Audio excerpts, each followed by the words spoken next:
with Newfane taking down Falcon or Cassadaga Valley earlier in that first session. For whatever reason, we have had a couple of technical difficulties getting this one started, so we do apologize. We may run into that. We can't really do much about it. We're inside the facility here. We hope not to have any issues, but just in case, just so you know at home, we are doing everything we possibly can to keep the stream going. If it goes down, we will be aware, and we will continue working on it to get it up as quickly as possible. Nevertheless, we are recording this episode, so worst case scenario, if we do go down for whatever reason, we're still recording, and we will upload it this afternoon, okay? Matt, take it away, buddy. What do we got on mat number 1? All right, so these the semifinals here. Luckily, we got the nice setup. We got all hands on deck for WY Athletics. Appreciate Tom, Heidi, Russ, Francis, BJ, or RJ, anybody that was here, anybody that's been in and out of the building to help with this. Appreciate Lancaster High School, Mr. Eric Rupp, the wrestling coaching staff here for making things easy for us to bring good wrestling coverage. On mat 1, it's Niagara Falls, the top seed, undefeated this year, versus Lancaster. Let's see, 3 losses on their record, 4-0 in ECIC 1, 10-3 overall for them. Falls comes in with a 4-0 NFL record, 9-0 overall this year. On mat 2, it's STARPOINT, 3-0 in ECIC 2, 11-3 overall this year. And Niagara-Wheatfield, 4-0 in Niagara Frontier League matches and 13-2 overall. So you got a couple of blue bloods, some long-standing traditional powerhouses in Western New York with with Lancaster and Wheatfield. You've got the Niagara Falls Wolverines, up and coming. Niagara Frontier League champions 2 years ago, Super League champions last spring, and you got STARPOINT, who, for all intents and purposes, under Coach Steve Hart, has had the best success in their program's history. They're the 2 seed coming into this tournament. They're tied at the top of the ECIC 2 standings. All of these teams are undefeated in their leagues this year. You got Niagara-Wheatfield. Had a big win last night, and the only quarterfinal match of the entire tournament on either Division I or Division II to be wrestled because of the cancellations and the limited number of teams this year. Took down Williamsville North/East at home, advancing to today. On the first mat, Trista Blaz. We got Ian Peterson from Niagara Falls and Trista. I always pronounce her Matt. I want to say it wrong. Trista Blaz, but no Trista, one of the most outstanding female wrestlers, not only in Western New York, but in all of upstate New York. It shows you how much confidence they have in her abilities. Putting a young female athlete in a high stakes match like this, but obviously this young lady has deserved it and wrestled hard and worked hard in the off season over the years. So it's really neat to see. I'll do some research, but she may be the first female wrestler in Section 6 dual meet championship history. It'd be pretty cool. That'd be an awesome accomplishment. Of course it would. So we got Wheatfield on the other mat. It's STARPOINT and Wheatfield, they last met in the spring 2021 Super League season. Wheatfield tied 24-24 in that dual meet. Wheatfield ended up winning on criteria. However, STARPOINT didn't have one of their top guys in that match. We'll see if they can capitalize with him in the lineup here today. STARPOINT looking for the early pin at 110 pounds as our starting weight today. Try to get names for you as best we can. Got 2 matches going on at the same time. Bonus points are going to be absolutely crucial in both of these duels right now. An extra 3 points here would be fantastic for STARPOINT if they can get it done. Blaz is doing an excellent job here with Peterson in the 110 match on mat 1. Yep. Time runs out in the STARPOINT match over there at 110 pounds.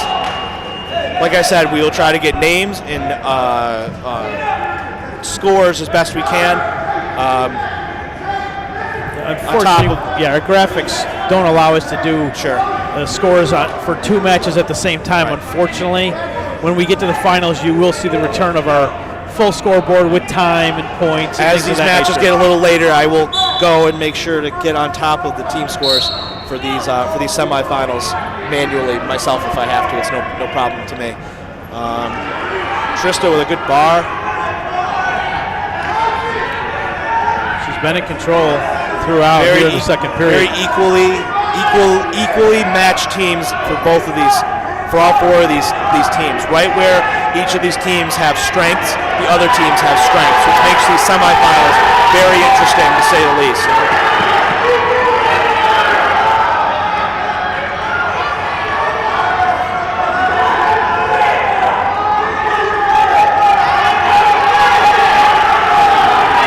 Wes is a 9th grader, as is Peterson. Yep. Actually, I believe as a 7th grader, Trista got brought up. You can imagine that. Not only is it rare to have, a female wrestler on an all-male team, they brought her up as a 7th grader out of the middle school because she was that advanced as a wrestler at that age, if you can believe that.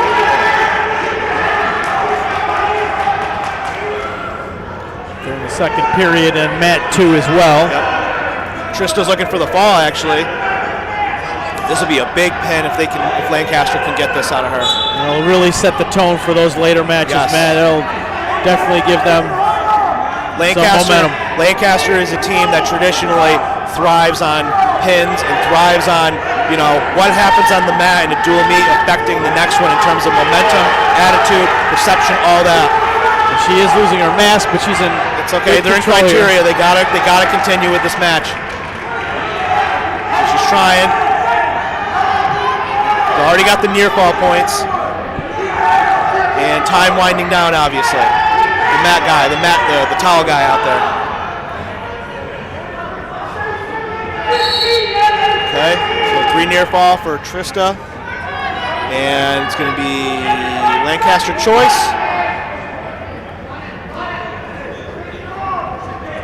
And they're gonna. She's gonna be up, it looks like. Well, let's see. We gotta fix the mask first. Aunt Jean's over there. Aunt Jean's yelling at us. Aunt Jean's gonna be yelling at us all afternoon. Yeah. That's okay. Okay. That's okay. All right, Lancaster fixing the headgear, and what's going on over there for Wheatfield? So it looks like it's the third period. Coach Schaefer is going to send Trista down. Lancaster is coached by Clint Schaefer, Brandon Becker, Tim Schaefer, Ryan Boheats, a couple of former Mercyhurst wrestlers there, Division II athletes, and Lancaster alums. Oh, Peterson's looking for the guillotine. Trista gets her head up. Good defense. Niagara Falls coached by Josh Egan, Don McCoy, and Palmer Archie. Egan was a section champ in his day. State place winner. Knows a little bit about wrestling. STARPOINT coached by Steve Hart, Joe Biscaglia, Brian LaPlante, Kyle McGregor. And over on Wheatfield sideline, you got Coach Rick Sweeney, Bill Plotz, Tony Kuhn, Gary Chase. A little bit of wrestling knowledge over there, I think. Coach Sweeney told me it's his 44th year of varsity wrestling, coaching varsity wrestling at the varsity level. I believe it. Between Niagara Falls High School, I think maybe let's mix in LaSalle, well before my time. And you could tell that their fans have been to these tournaments before. Look, there's all those chairs out there they brought from home. They're not sitting in bleachers. They've been around the tournament or two. Well, Wheatfield has 2 Section 6 duels championships, not counting the 2019 tournament where they got a wild card. We didn't compete in that tournament. But Wheatfield is no stranger. They've been in the final here a couple of times.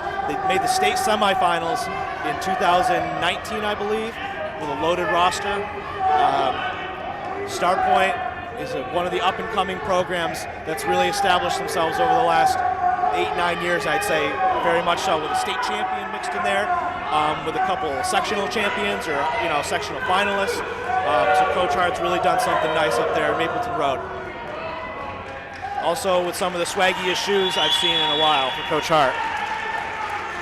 They're pretty nice. I wonder if we can get a couple of pairs of those. So let's see who's gonna STARPOINT gets a win at 110 pounds.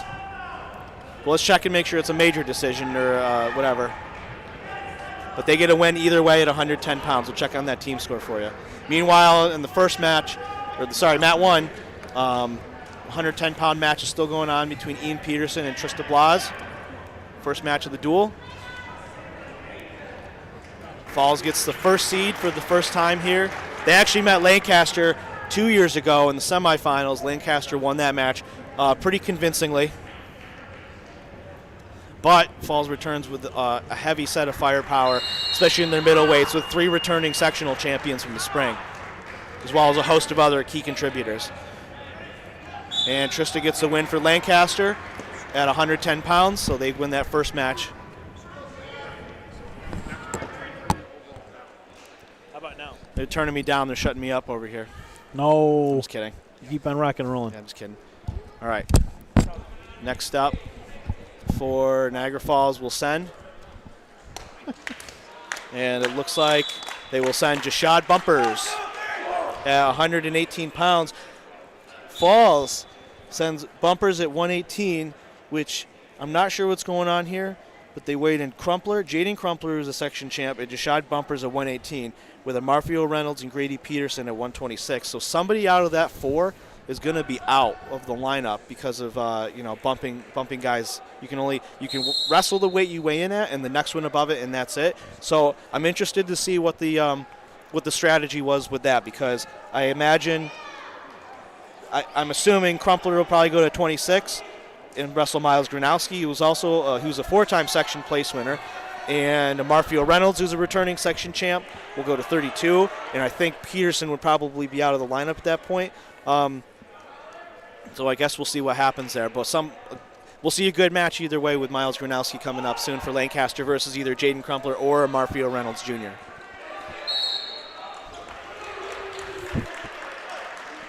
So on the mat 2, you got J.R. Lure from STARPOINT, defending sectional finalist, having a fantastic season for the Spartans. And I think, could be wrong here, but I'm guessing he's wrestling Chase Richards. Good wrestler in his own right. With two good matches going on here. That Lure-Richards result will be a good one. Very important for either team.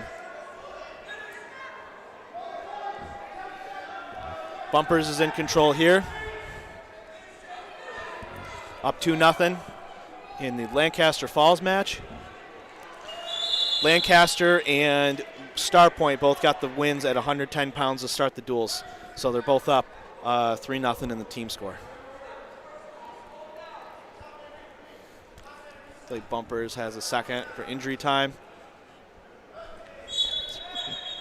Tom Prince never smiles. You ever realize that? I'm all trying business. to get a picture of him during this all business match. Tom. He doesn't want to smile. It's all business Tom. Now he can't stop smiling. This dude is running through the wall to get this broadcast going. It was up, it was down. Just before we launched the semifinals, it was giving us fits.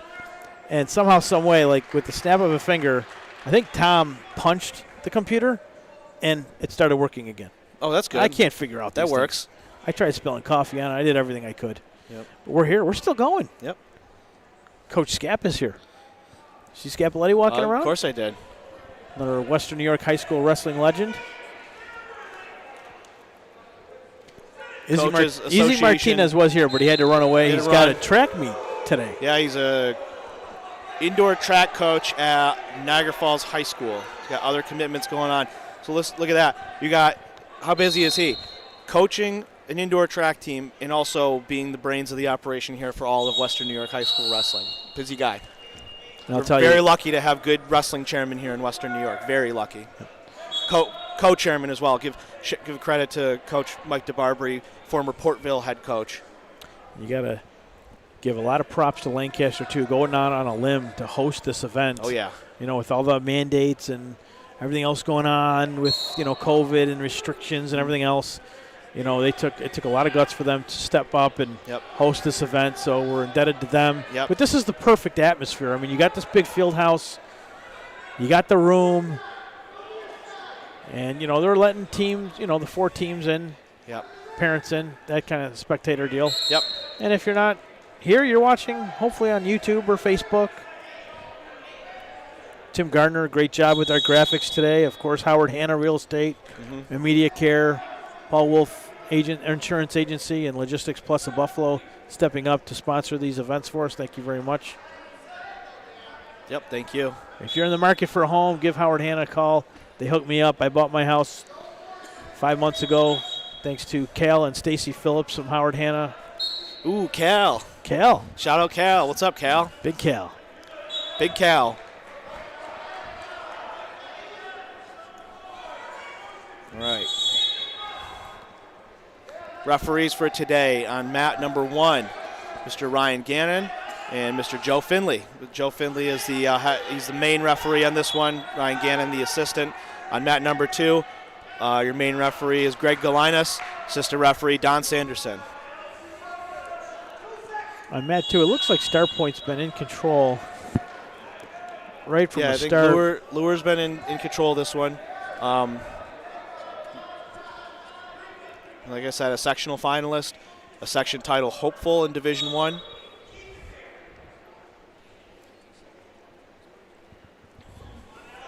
Now we got some really experienced referees around here, but Mr. Greg Galinas over there is doing a fantastic job as on the newer end of wrestling refereeing. Hopefully he gets a shot at the state individual tournament or state dual meet tournament later this season. That would be nice to see a fresh face representing Western New York. Good reshot by Lure. Good setup. He kind of fakes. He kind of looks like he might do an arm drag and then goes in for the low single leg shot. However, Richards with good defense, not just going to give it up.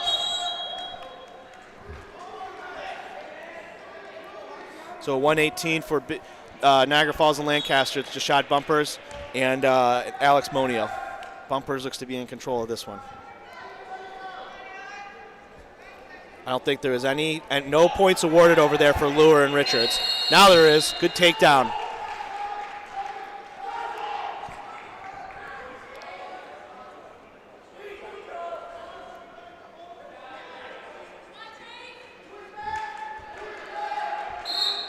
Coach Hart yelling for the opportunity for near fall exposure. Richards has good defense. Lure's going to let him up. Try to add to his lead.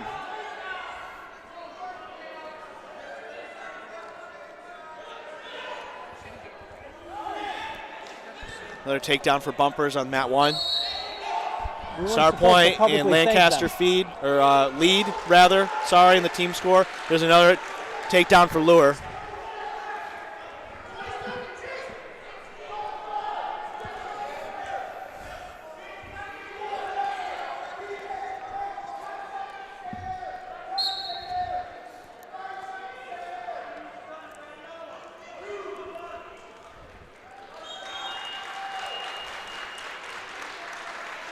Lure is going to add to the StarPoint lead. That's 2 matches, 2 wins for the Spartans.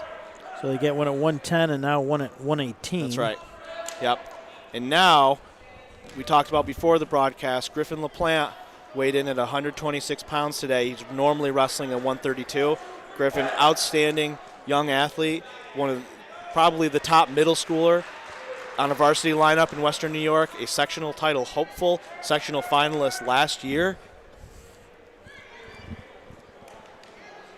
And only an 8th grader as well. So 126. I believe it's going to be Garrett Chase for Wheatfield, and it's going to be Griffin LaPlante for StarPoint. I think this is a match that StarPoint definitely wanted.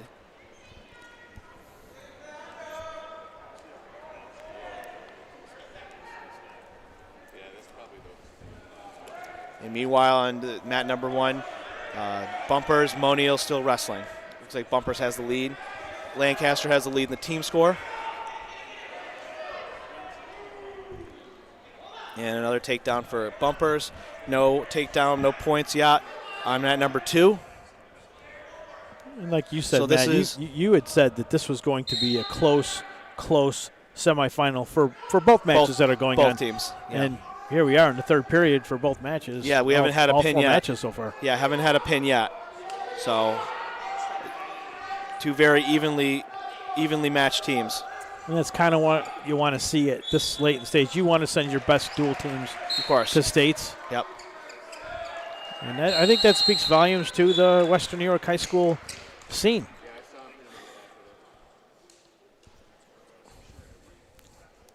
So looks like Niagara Falls takes that one. Yeah, Bumpers gets the win. I'll go check on team score, see if either of these were a major or attack. But so far, through four individual matches on each mat, 2 on each mat, 6 minutes for both of them.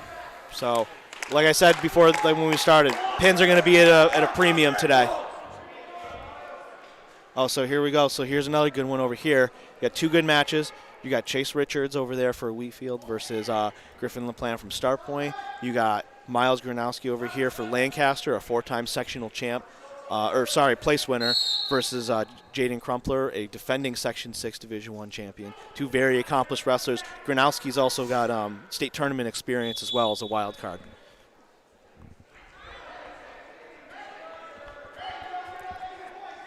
This one will be a critical one. This is one I had circled. I thought Gronowski would wrestle either Junior Reynolds or Jaden Crumpler. So, I mean, there wasn't really much of a choice with Crumpler either at 118-26 or in Amarfio Reynolds Jr. at 26 or 32. He was going to run into one of them either way. So, be a high-level match. He's got his knee pad. He's got a picture of himself as a child on his knee pad. Funny little quirk. You know, some kids run around with football helmets and baseball bats, and he knew what he was getting ready to do. He knew with his face on it. He had a path, whatever, carved out at a young age. Yeah. So let me go run and check on these team scores and match scores. All right. All right. I'll let you get away for just a little bit. People at home are going to have to suffer with my commentary, which is less than your typical standard for a wrestling tournament. Maybe I'll just shush. All you out there watching our broadcast, thank you very much. I see Todd Gallo. Todd's been on all day. Todd loves us. Thank you, Todd. Appreciate you, buddy. Todd, I hope you get a hotel room in Syracuse. Your Newfane Panthers are heading out that way next month. Matt O'Rourke is just going to check the scores from mat 1 and 2. Lancaster took the 110. Niagara Falls took the 118. STARPOINT took both 110 and 118. We're in the 126 weight class right now on either mat. Now, we can go exclusively to mat 1 or mat 2 if one of the matches finish up, and we can blow that picture up so it's a little bit bigger at home for you to watch. If you want us to do that more often, let us know in the comments on Facebook, or if you have Matt's personal cell phone, you could text Matt O'Rourke. He'd love that. But no, if you're watching on Facebook, that's probably the easiest. You can leave a comment there and tell us what we're doing good, what we're not doing so well. We enjoy the constructive criticism. But again, if they're not wrestling on 1, we could go to exclusively to mat 2 and vice versa. And if that's something that's easier for you to watch at home, just let us know. But we thought this was the best way to show you out there what you're missing here at the field house today. Can't really do much with those cameras as far as get closer or widen out a little bit. That's basically what we're going to get for the semifinals. But when we do get to the finals, if you happen to see our morning session, that's what you're going to see at 4 o'clock today. So we have 3 cameras set up, so we're all about bringing you the best possible action from Lancaster this afternoon. Matt O'Rourke is back. So Falls, Lancaster, both tied with 1 win apiece. Decision wins, 3-3 team score going into the third bout here. And also, so then on mat number 2, I learned STARPOINT has both of the first wins. I wasn't watching who got their hands raised. They're actually up 11-0 after 2 weights. A nice lead for them. Looking to add to it here with Griffin LaPlante on Chase, Garrett Chase. actually, Garrett Chase was the was a hero a couple years ago here, Frank. When Wheatfield last won in 2020, they tied Lancaster, and Chase was a 7th grader, and I believe he came up with a pin. I don't want to say it was against Gronowski, but he came up with a huge pin at like 99 pounds, what it was then, and tied. It eventually made sure that Wheatfield would tie the match with like a match or 2 left, and they won on criteria because a 7th grader came up, Garrett Chase, and the 7th grader came up with an enormous pin in that sectional final. I took great notice in that. I wore it in my wrestler of the week. I'll never forget that. It's a big deal. And you know, with Wheatfield and their kids wrestling club and NWAA, Niagara Falls Wrestling Club, for they start them young there. It's hard to say that you expect it out of a 7th grader, but you kind of expect it for a 7th grader at Wheatfield who gets brought up. You know that there's something. You know that Coach Sweeney and Coach Plotz see something special if Wheatfield is bringing up a 7th or 8th grader with exceptional talent. So that really stood out to me. And the fact that we're down to 13 weight classes as opposed to 15, sure, it might speak even greater volume. Of course. Well, now, Matt, you know these coaches better than anybody. Who is that on the Wheatfield bench alongside Coach Sweeney? Coach Gary Chase. Okay. Yeah.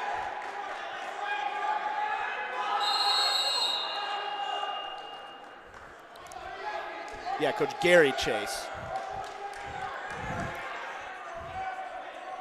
So on mat number 1, I think it's the beginning of the 3rd period. Falls has choice. Crumpler's going to go down. Oh, Griffin with no takedown there. Referee is going to say he went out of bounds. Coach Hart doesn't like it. He's going to challenge it. He wants a little clarification, I think. So I also see Mr. Goliath's going to have to explain himself here. Tony Kuhn. Yep. On the Wheatfield bench as well. He has a son wrestling at N-Trip. Mm-hmm. I believe he went 3-1 over the weekend.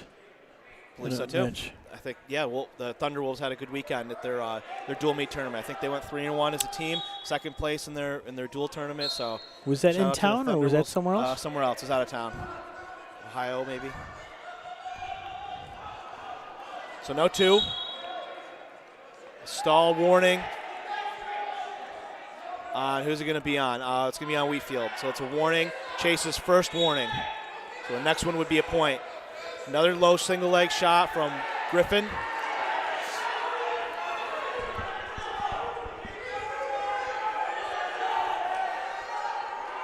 STARPOINT's got a couple more studs on the way. So does Wheatfield, though. Oh, boy.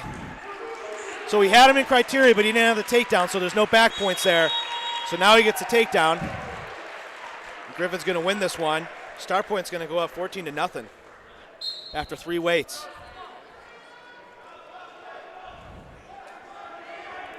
Meanwhile, Gronowski, Crumpler in a bitter battle over here on mat 1. Team scores tied 3-3 between Lancaster and Falls. Matt, you know these wrestlers better than anybody that covers high school sports in New York State, not just Western New York. Let's call it like it is. Are those expected wins for STARPOINT? I know you said this was going to be a tight match altogether, but those first 3 matches you saw in Mat 2, did they go the way you would have envisioned? Maybe not pins, but at least decisions. Yes. Are we where you thought they would be? Yeah. Okay. Because of where they weighed in Griffin LaPlante, and because they locked Chase Richards with J.R. Lure at 110, or at 118 rather, I thought that those might go that way, to be totally fair. I think that the opening match at 110, I believe that was a major decision in favor of STARPOINT. That one was definitely a critical one. You know, you got your studs, and you expect your studs to neutralize other studs or pin where they need pins, but these matches are really won and lost with comparable wrestlers of comparable abilities. So now we got another good match here. I told you they had some studs on deck, both these teams. Gage LaPlante, 2020 sectional champ and 2021 finalist, versus Tremel Matthews, 2021 section champ, who beat, well, that's not Gage. Gage is up next. Looks like this is going to be CJ Updegrove. My apologies. either way. We've seen Up to Grove a couple of times. No, it's Zach Caldwell. My bad. Zach Caldwell for STARPOINT.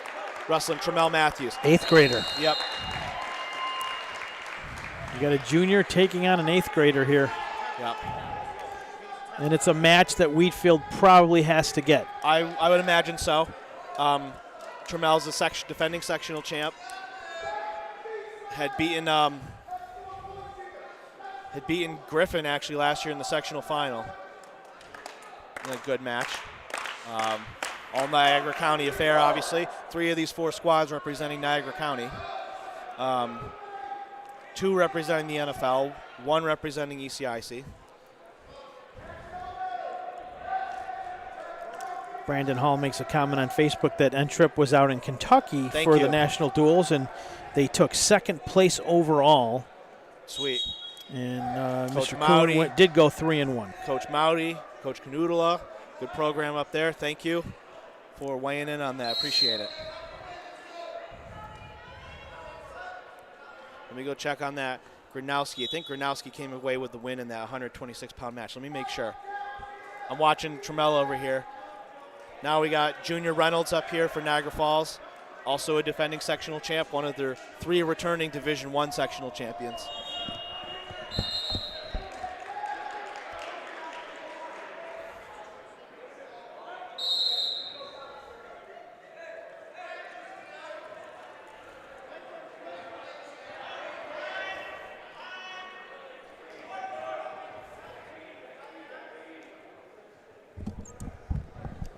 So yes, Miles Gronowski got that decision win over Jaden Crumpler at 126 pounds. That one should be pretty crucial.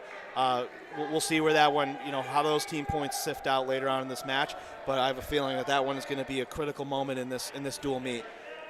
With like I said, two very accomplished wrestlers in Western New York at that weight. With Crumpler returning sectional champ, Gronowski, an established wrestler for years now. I think he was a big part of this team as a 7th or 8th grader, 4-time sectional place winner, so a good decision. So far, each of the 3 matches on Mat 1 between Falls and Lancaster have gone the distance, 6 minutes for all of them. So, I predicted I looked at these lineups a couple times over the last few days, last week or so, and any way I hashed it out, it was within 4 points was probably the most, I think, was like the biggest lead that I had either one of these teams winning. So this is going to be, I think this one will come right down to the wire. Right now you got Junior Reynolds out there, section champ, looking for the first pin on either mat of the Division I semifinals. Tell you what, Caldwell is putting up a nice fight here as an 8th grader against Matthews, the junior, who just can't get Caldwell on his back. Yeah. So Caldwell's job here, quite frankly, get pinned. Not get pinned, get rid of bonus points, and try to win the match as best you can. How about getting up off the floor there? There you go. Let me go make sure. I want to give good credit where credit's due, obviously. I know most of the faces, but sometimes I get confused from this far away. Now, granted, he is an 8th grader, but he does have 2 pounds on his junior opponent.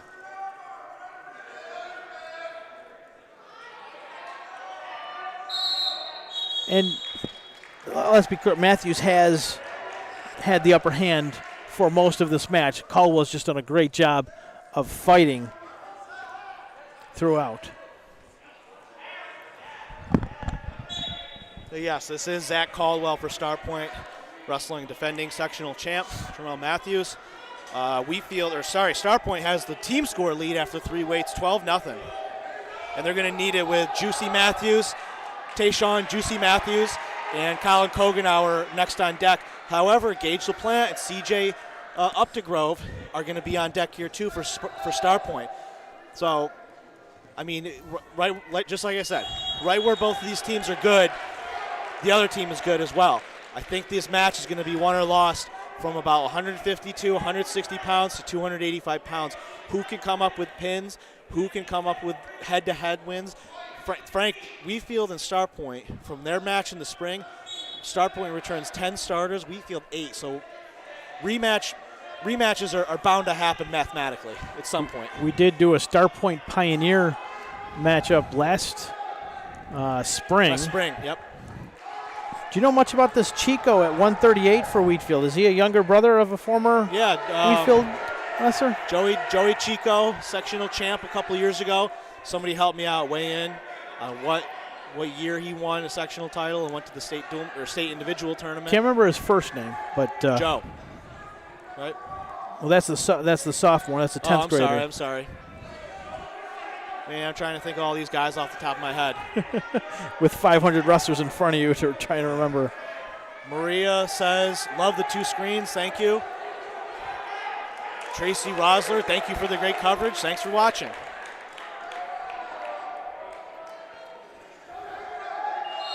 Junior Reynolds has the big lead. This STARPOINT match, Caldwell here, is really wrestling well and doing his job. And Coach Hart is yelling at his team to let Caldwell know that how well of a job he's doing.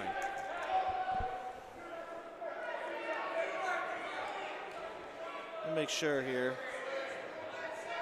Caldwell had a big result in their match in the spring, if I remember correctly. And he's a returning sectional place winner as well. He took 4th at 110 pounds last year as an 8th grader. So definitely no slouch. I mean, you think about Caldwell and you think who he has to wrestle with. He's between Griffin LaPlante, J.R. Lure. There's nowhere to hide in the practice room when you wrestle those guys like that. You know what I'm saying? You have no choice but to wrestle good wrestlers, either heavier than you or lighter than you. So that helps a guy like Caldwell out a lot in a situation like this where he is hanging on with a returning sectional champion and doing his job. Amarfio Reynolds Jr. Junior Reynolds up big, looking for a pin now. Coach Egan knows how important this one is. He's chasing him down the side of the mat here, saying watch out for the boundary. Keep your knees in, keep those supporting points in bounds. He's close. Out of bounds. Junior's going to get the near fall for that, but Lancaster puts up a nice fight. I believe that's Joey Freeberg. Oh, Trammell's got Caldwell and criteria. He's trying not to give this one up, but Trammell wants. He's got the near side cradle, and it's tight. Very tight. Hey, Niagara Falls gets hit, it looks like. Uh-oh, that's not good. Niagara Falls is going to get hit for an unsportsmanlike. Something happened off the mat. That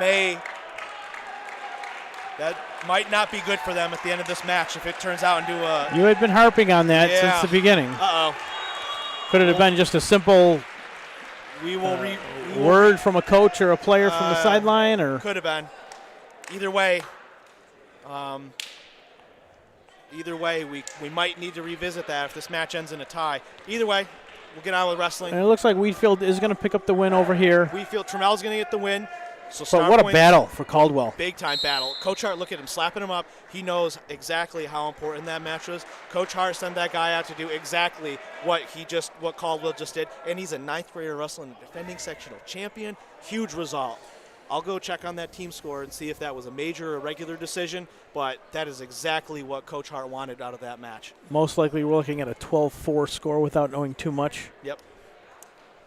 12-3, 12-4. Maybe Coach Hoover's going to go over there and look.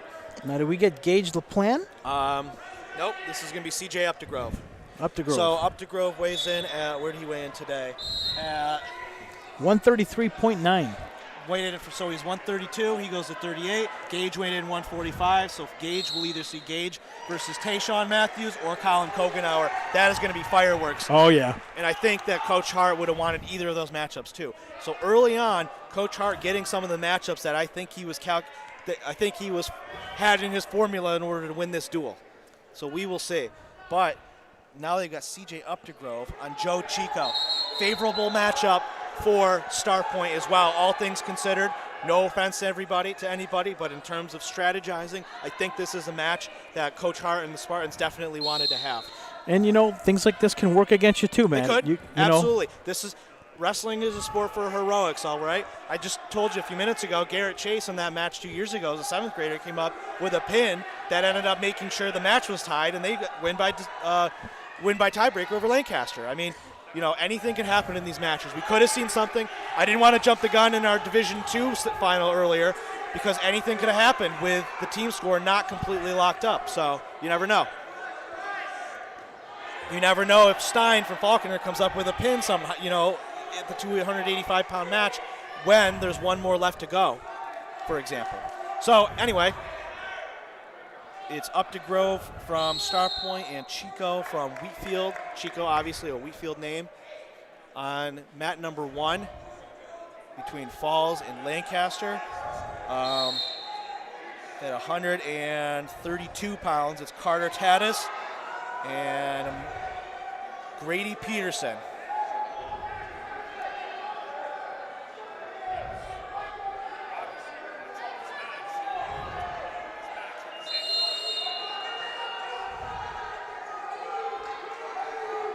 No, I don't think it is.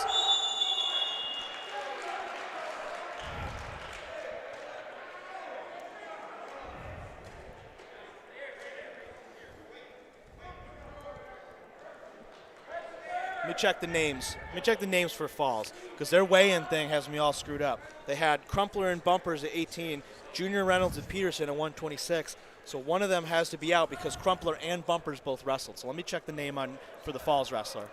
You're rhyming over there. Crumpler and Bumper. Matt Chico. Thank you, Kimberly Schultz. Thank you. Yes. And Max Clayton. Max Clayton. That's my name. How did I forget that? I knew Matt Chico. Went on to wrestle, I think, at RIT. How's Max Clayton doing today? Thanks for Max. watching, buddy. Max Clayton thinks I know him. I don't know you, Max, but I love you, Max. buddy. Yes, you do. You know I know Max. He's a Grand Island assistant coach. Ah! He's the brains of the bunch over there. The mighty Vikings. Yeah. Thanks, Kim Schultz, also. Appreciate it. Honestly, that name was right on the tip of my tongue. Good looking out. So Coach Sweeney didn't like something that happened over there. Coach Sweeney will let you know about it, too. Coach Hart is doing circles. He's walking in circles over here. He's strategizing. Yeah, right. He's looking to win the next point. I know a lot of these guys didn't sleep last night much. I didn't sleep last night much. I got up thinking it was Christmas morning. Let me go check names real quick. You're getting a workout in, buddy. So they're going at it again on mat 2. All right, who is this? Darren? Oh, we're at 138? All right. I missed something. Thanks.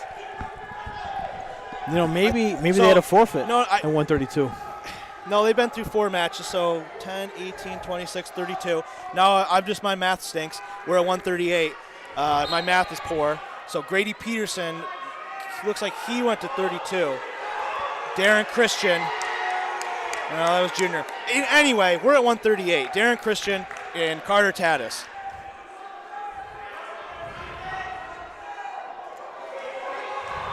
LaPlante's making his move over there on mat 2. It's Updegrove. I'm sorry, Updegrove. Oh, Chico's making his move now. It's been back and forth. Aunt Jean's in my way. I can't see. Yep, always in the way. I got to go look at the screen that everyone else is using. Matt Dawson, thank you very much. Yes, that is Mr. Darren Christian. He got upped. What'd you get upped? He's upped over there.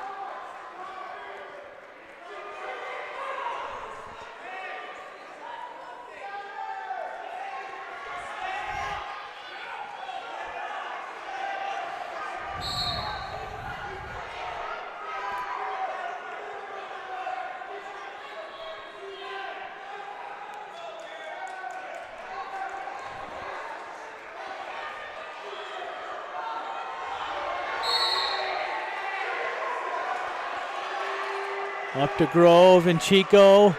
Updegrove has Chico. Compromising position here. Got some craziness over here. Chico's technically still in control, even though he looks like he's in criteria. So no points awarded. No reversal, no near fall, no nothing. That was a crazy situation. Good, no call by the referee, in my opinion. I don't think there was any loss of control. You have to be in control in order to put somebody in criteria. I don't think there was. Think it was a good no or not jumping the gun on that for Mr. Galinas.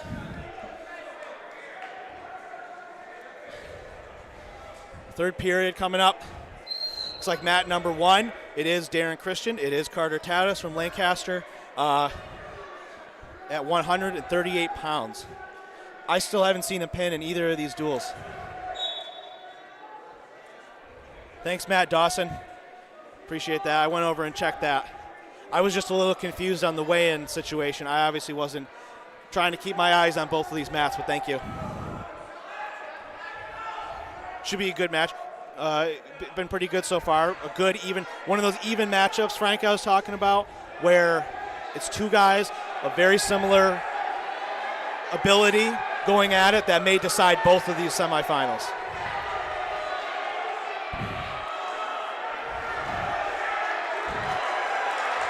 Oh boy! Oh no! Chico's got Updegrove in a near side, in a crossface cradle. He's in criteria. He's got him on his back. Updegrove started the period in bottom position in referees. This would be a big, big swing in favor of Wheatfield if they can even get a win in this match, much less a pin. And it could be. This could be disaster for STARPOINT. Momentum they've been looking for. Huge. STARPOINT has the lead in the duel, 12-3 right now. Trammell only had that decision against Zach Caldwell in the previous bout, but this is a huge swing here if Wheatfield can come up with a win, or especially a pin in this match. Absolutely could be devastating. This could be Chico's coming out party. Could be. If he gets that knee in the side and sits back with it, he may be able to finish it. But Updegrove putting up a good fight. He's got long legs. Not very easy to get leverage on him. He's been around the block. Yep. A lot of experience. Dan Chico also. He's the oldest of 4 brothers. Joe and John Chico on this year's roster. Thanks, Coach Lloyd. Coming in with a Wheatfield knowledge bomb. Dang. Updegrove still fighting the pin off. Time is running out. And he gets 3 near fall for that. I wonder if Wheatfield just stole one right from STARPOINT. You gotta shake hands. Big swing, Frank. That's a big swing. So Wheatfield takes the last 2. Yep. So it'll be 12-6 team score in favor of STARPOINT still. Big win for Joey Chico at 138 pounds. Sorry, 38. Yeah. At 138, yes. So now 45. we should get LaPlante, should we not? Yeah, we should. They send him first. So they have choice. They send LaPlante first. I think we will get Colin Kogenauer from Niagara Wheatfield. And this will be a good match. This should be on pay-per-view. Yep. Folks, no offense, but this is a pay-per-view type matchup. Okay, Falls gets a forfeit win, courtesy of Mike Sipus at 145 pounds. That's adds 6 to their team score. And we will move on to 152 in the Lancaster Falls match. Meanwhile, over on mat number 2, still no pins in this duel. We get Colin Kogenauer and Gage LaPlante at 145 pounds. LaPlante, a 2020 sectional champion and 2021 finalist. Kogenauer, a 4-time sectional finalist, a 3-time champion. Only lost sectional title 2 years ago as a, 11th grader now, so as a 9th grader. Lost his only sectional final. Kogenauer had his hands full last night. He wrestled Kami Catrabone from Williamsville North in their quarterfinal. So 2 big duels, 2 big matches in a row for the Wheatfield Junior. This will be another good one. Kogenauer gets the first takedown. 2 of the best in Western New York going at it right there. Get these names for the Lancaster Falls match and update that team score. But for STARPOINT, Wheatfield is 12-6 currently. Joe Chico with the big win so far in that match. Zach Caldwell holding off. Trammell Matthews gets the win. Let's give credit where credit's due. But Zach Caldwell did a good job in that match in the loss with a decision. You see Micah Harry getting warmed up Yep. for Lancaster. So would he go to 160? Is it possible he can go to 160 then? They got him listed in the 152, but he could go to. So it looks like he'll go 160 then. I would imagine Harry at 60, Schaefer at 172. We could see a Schaefer versus a rematch of the sectional final, possibly with a Schaefer versus Jazir Carter match. We could see that. Could see Schaefer versus Max Hill. Either way, Schaefer will have a good match. Sectional champion from 2 years ago. Brothers are the coaches, obviously. Clinton, Timmy Schaefer. So there's a little bit of a stoppage over here. Falls leads in the team score. No, Lancaster leads the team score 17-5. There would be 6 for the Falls, but they had a team point deduction a couple matches ago, which may hurt them. We will see. Also, Niagara Falls, I want to let you know, has the swaggiest coordinated coaching outfits and shoes with the MJs on today. Everywhere they go, they match. They know what's up.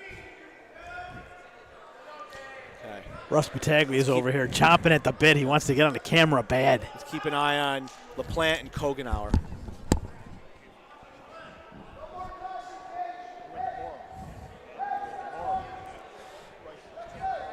Coach Hart says, yelling at Gage, no more cautions. He's obviously got a couple racked up now. The next one, I'm assuming, by the way, Coach Hart's coaching him. Could cost him a point.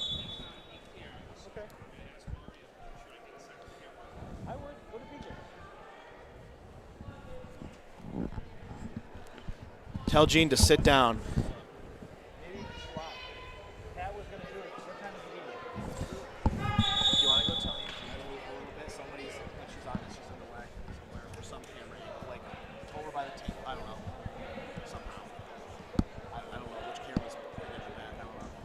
Our cameras aren't getting here. No, our cameras. Okay, never mind. Someone commented. Obviously, it's only yeah. Sit down, Aunt Jean.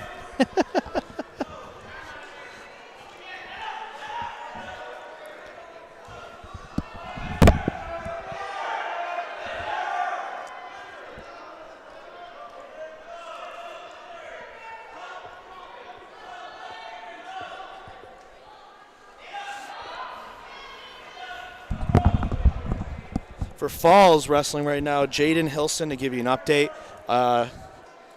versus Ethan Monin. Monin's been around for a while. Recognize that name. He's been on a couple of these good Lancaster teams. Lancaster leads the team score 17-5.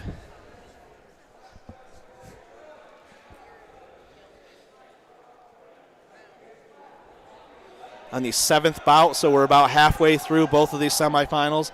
Lancaster and STARPOINT lead in their duels. Reversal for Kogenauer against Gage LaPlante. He leads in that individual bout over there. Wheatfield got that big win with Joe Chico previously at 138 pounds. Oh, and then Gage gets a reversal, and now he's got Kogenauer in near fall criteria. Oh, man. Winning this match would be big, but a pin here would be absolutely enormous and make up for those lost team points in that previous bout, Frank. No question about it. Oh, this would be huge. This would be huge. Kogenauer in a position Time's he doesn't running out, find though. himself in often. Oh, man. Just barely ran out of time. He's got 3 for the near fall. I should ask you, who won the match yesterday with Catcherbone? I got to believe Cam. Catcherbone won, yeah. Was that a pin or was that on point? No, I believe a major decision. Let me check. Probably listening. They'll probably correct me. They bumped him up. Let's see.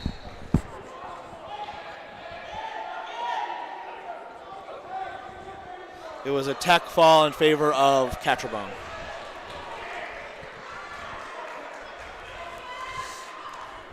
So LaPlante, Kogenauer in an absolute duel over here in the STARPOINT Wheatfield match. My man's Coach Hart is losing it. Tension is high. On mat number 1, it's Hilson from Falls versus Monin from Lancaster. A warning for stalling on Monin. He's got to return that leg. Return that leg to the ground. You know, make some sort of return. He's the in the advantage position, so Mr. Joe Finley hits him for a stalling warning right there on the line. Still technically in control. No change in control here. And he keeps it, so no points. Looking for that near side.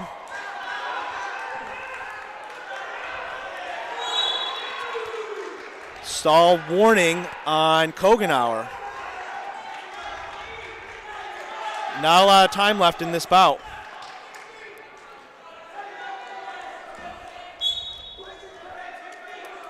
You wrestle a guy like Catcherbone last night, and then oh wow, 12 hours later. Oh wow, another roll. Oh my goodness.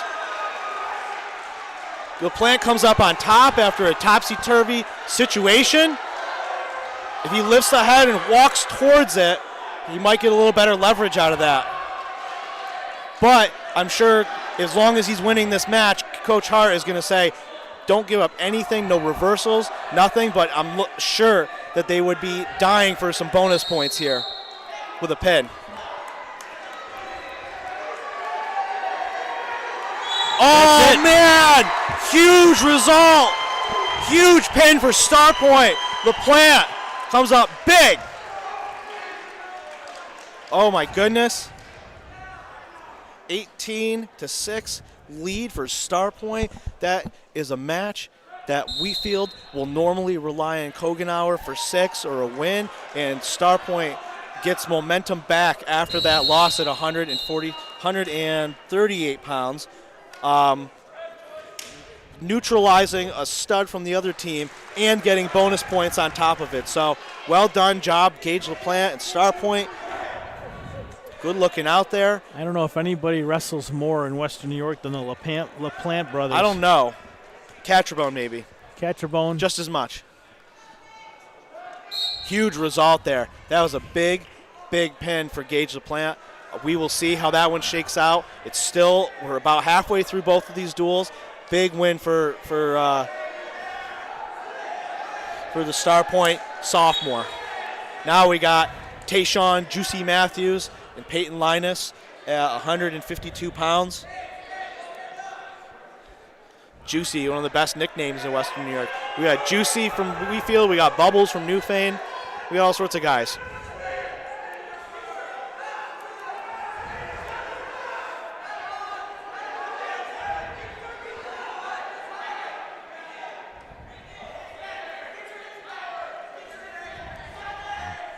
Matt Dawson, I think you're right. I think the team score should be 17-11. I could have sworn that they lost a team point along the way, so 11. So that's 11, maybe more like 10. I'll have to go check on that.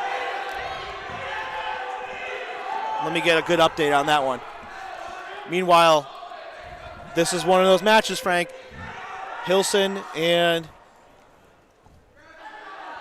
Monin, one of those ones of comparable talent that, you know, whoever wins the more of these ones with comparable wrestlers may end up, winning this duel.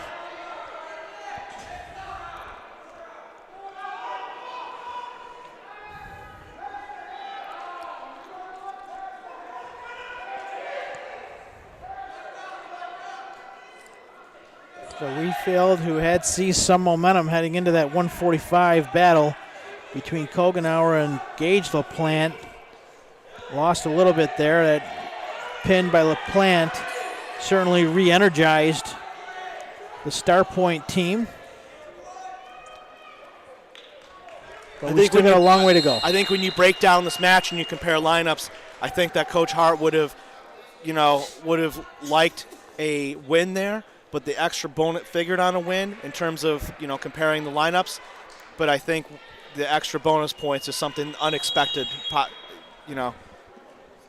in that particular situation with you got two stud wrestlers going at it. Obviously anything can happen, but it's those extra bonus points that come up when you least expect them or when you really, really need them bad like that. That really makes a difference in these matches and throws everything out the window when you compare the on-paper matchups. Okay. So Monin gets the win for Lancaster. It looks like it will be Micah Harry up next for the Legends, and Jazir Carter up now for the Falls. Carter, defending sectional champion, Division I champion. Harry had a good football season. His brother was on, I think, the sectional champion, Lancaster sectional champion team from 2018. Jake Harry, wrestling at Springfield College. Shout out Jacob, my mans. Carter gets the first takedown here early. Be at 160 pounds. Yep, 160 pounds. Harry's going to go up to wrestle Carter at 160, so we'll see Mikey Schaefer from Lancaster next at 172. I'm assuming against Max Hill from the Falls at 172, possibly up next. Wonder if you can explain, what does it mean when they write nails next to this? The kid has to cut his nails That's just before? a weigh-in thing. Disregard that. That's just a referee thing, like, hey, you need to go cut your nails. Okay. And they make a note of it. Kid comes back and they say, oh, okay, you're cool. But that way they don't forget about who has to cut their nails.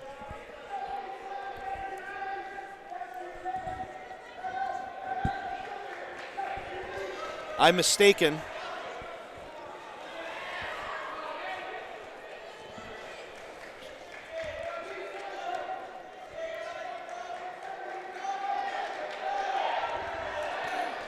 Carter in control of this match early. Juicy Matthews over there wrestling Peyton Linus on mat number 2. STARPOINT leads in the team score. I'll get a team score update.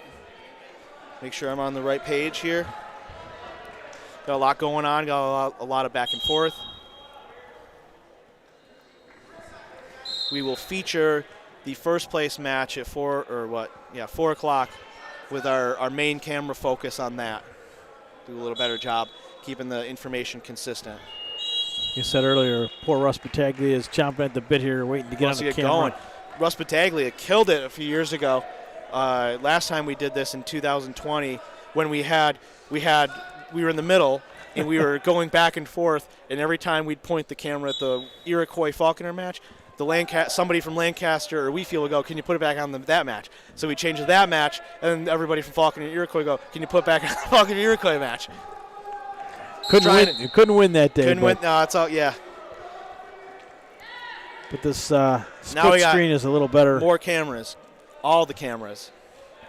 Split screen works for now. It's nice. It's nice to be able to live stream anything, much less 2 at the same time.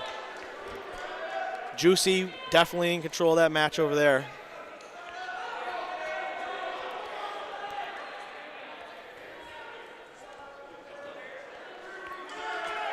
Man, he reminds me of Justin McDougall when he wrestles. Looks just like him out there.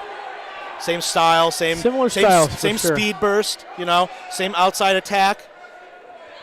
You can't blink.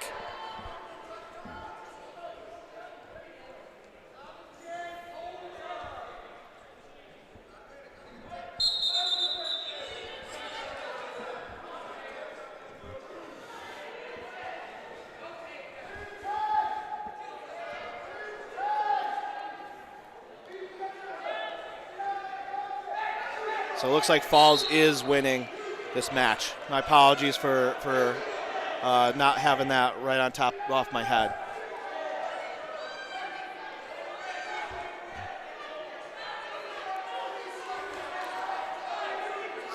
So Peyton Linus could do a good job here with either a huge win or mitigating some bonus points, exactly like what Zach Caldwell did when he wrestled Tremel Matthews. So we will see. This could be an interesting result as well.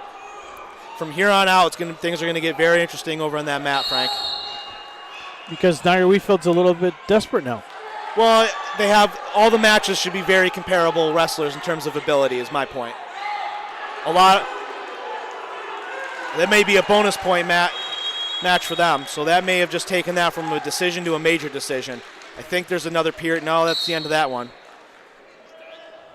So I think the way that Wheatfield responded, that was a bonus point match. It's either going to be a tech fall or a major decision for them. I'm thinking it's going to be a major decision, but I will go check, make sure I know what that score ends up being. Either way, Peyton Linus shows a lot of heart out there. Nice job, but good job by Tayshawn Juicy Matthews getting the job done and getting the win for Wheatfield, though, too. Give credit where it's due.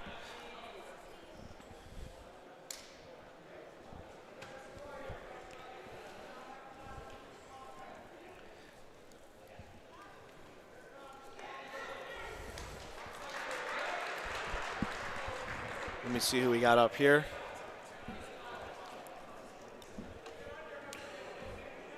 So Niagara Wheatfield, after trailing, and after they dropped the first 3 bouts, 1-2. Kogenauer lost, and now Matthews wins. So they did win 3 out of the last 4. Yeah. The pin by Gage LaPlante was big. Let me go check on scores from over here.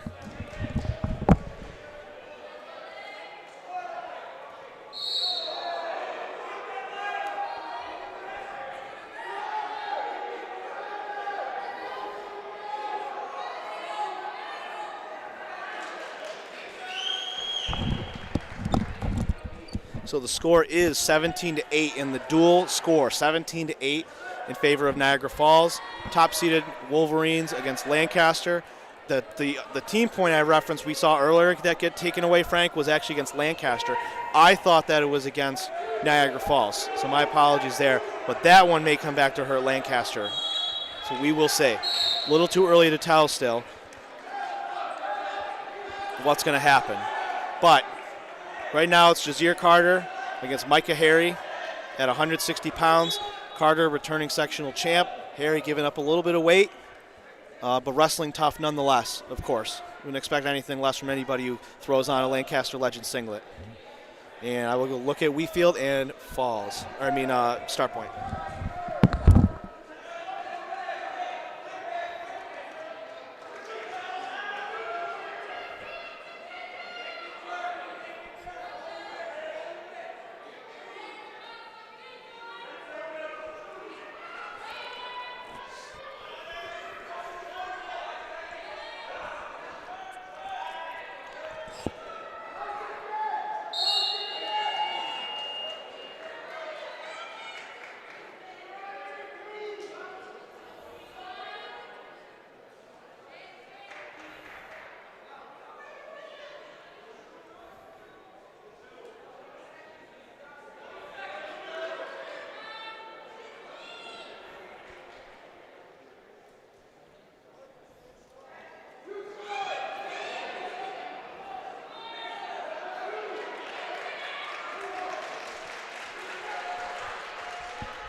So that last one, Frank, for Juicy Matthews was a big one.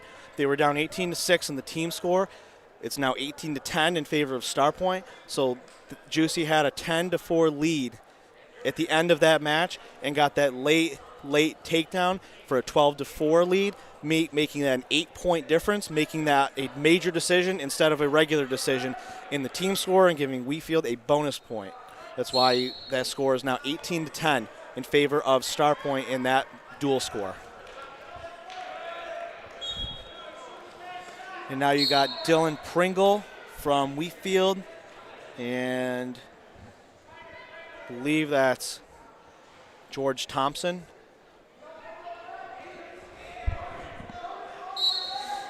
Let me make sure. So this is where those matchups I was talking about, this is where things get absolutely critical.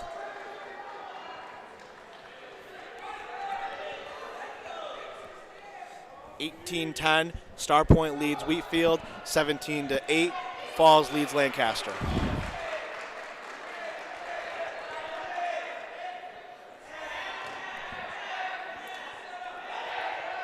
Carter with a half for Falls.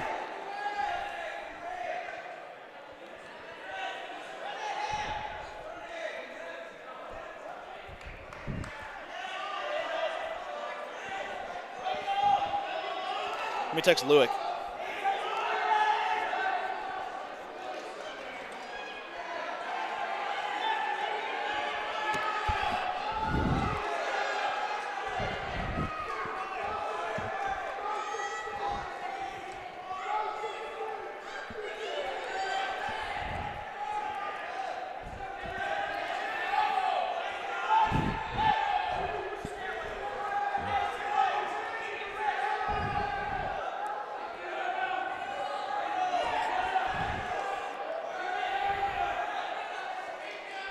Two takedown for Pringle from Wheatfield.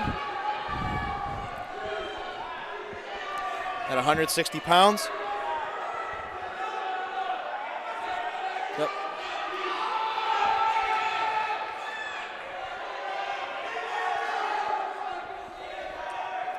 It's a heck of a match, both of these.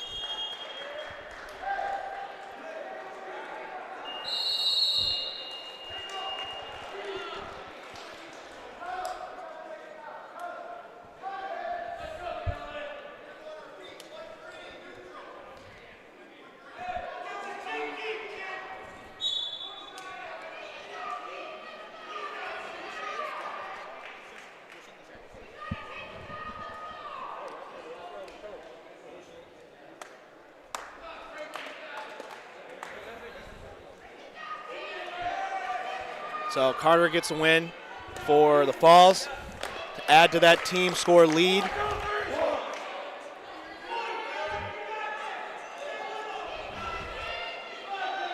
Now 21-8 in favor of Falls. Falls kind of distancing themselves a little bit, but Lancaster will have a chance to get some team points back here with Mikey Schaefer. Sectional, oh man, STARPOINT comes big. up. Look at this.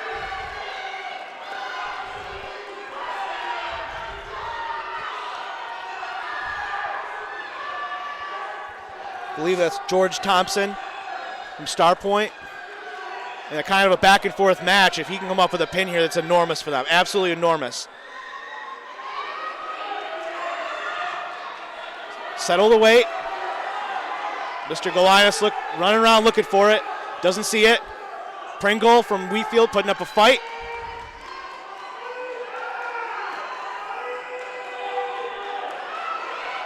Thompson wants to finish this. He should walk tippy-toe towards the head. However, Pringle's putting up a fantastic fight right now. Really need this. STARPOINT would really need this. I mean, both these teams really need this, but STARPOINT with the position they're in now would be adding 3 more team points on top of what may have just been a decision either way for this. Would be probably a 9-point swing from the way it was going. Keep your hips high. Keep fighting down there, Pringle. So either way, STARPOINT will get a decision win out of this, it looks like.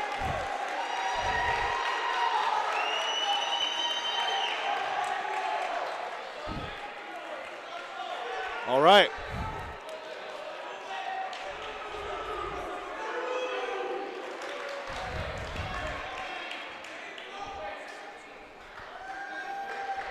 Yep, good for them. So Schaefer over here, he's a sectional champion from 2 seasons ago. Actually fell to Carter in the sectional final last year. He's back this year looking really good. I've seen Schaefer a couple times. Only a sophomore, has looked fantastic every time I've seen him. His brothers were both fantastic, obviously, we all know. Wrestling Max Hill from the Falls was my wrestler of the week last week for a good win in the Akron Holiday Tournament, 172-pound bracket. Who were some of the guys that he wrestled, Matt? That do you know any of the guys that he wrestled? Off the top of my head, I don't know. I have to go back and look. I just know he had a good performance. He tacked or pinned his way to first place, so had a pretty dominating week over the Christmas break at the Akron tournament.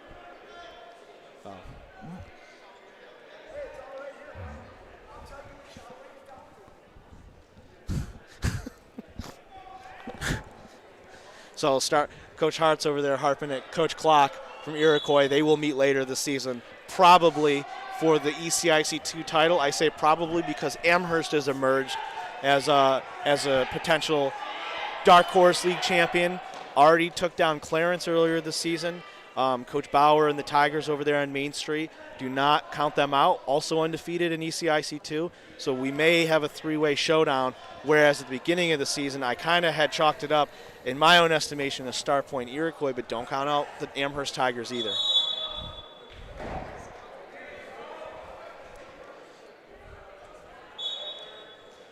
We may be bringing a live stream to that one. We will see. They already met earlier this season. STARPOINT won pretty convincingly. However, Iroquois will have a guy back that they didn't have the first time around, and they've also gotten better a little bit better each week as the season's gone on.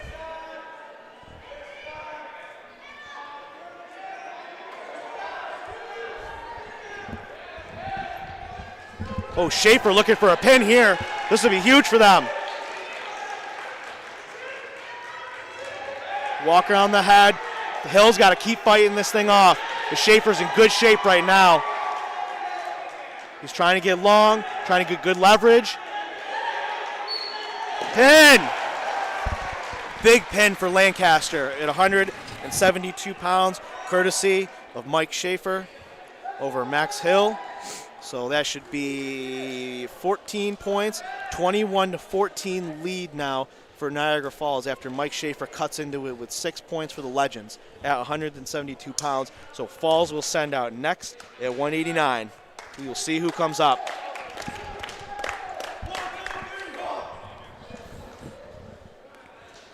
I believe we're going into the 189. Yes, over here on mat 1 we are between Lancaster and Falls. It's going to be Evan Stencil. Peterson. Who is this? Is this Dominic? Thank you. Yeah, Evan Stencil from Lancaster and Dominic Contento from Niagara Falls at 189 pounds. Falls leads 21-18 in the team score. Big pin from Mike Schaefer right there at 172 pounds.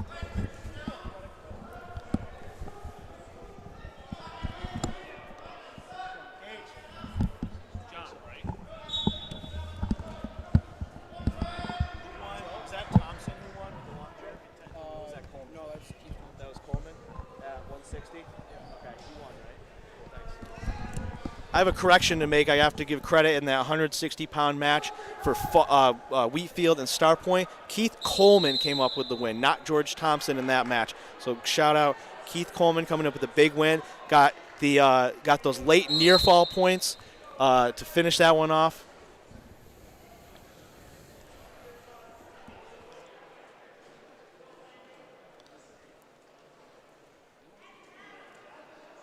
And we're coming down to the home stretch in each of these matches as we get into the upper 3 weights.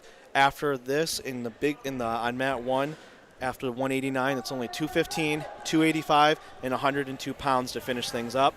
On the other side, they're only at 172 pounds, with 72, 89, 215, 285, and 102 left to, 102 left to finish up. We started at 110. So Landon Graney for STARPOINT.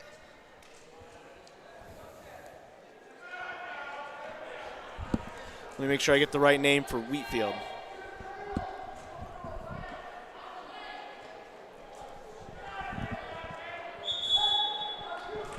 Dante DeFiglia for Wheatfield versus Landon Graney from STARPOINT at 172 pounds.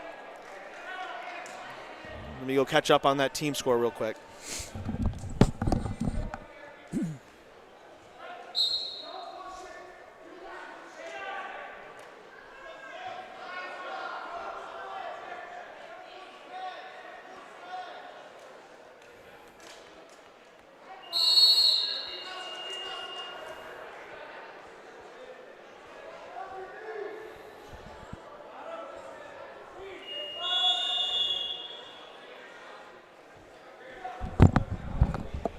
STARPOINT holds a comfortable 21-10 lead over there on mat 2 over Niagara Wheatfield, with Landon Graney on the mat now against Dante DeFiglia from Wheatfield.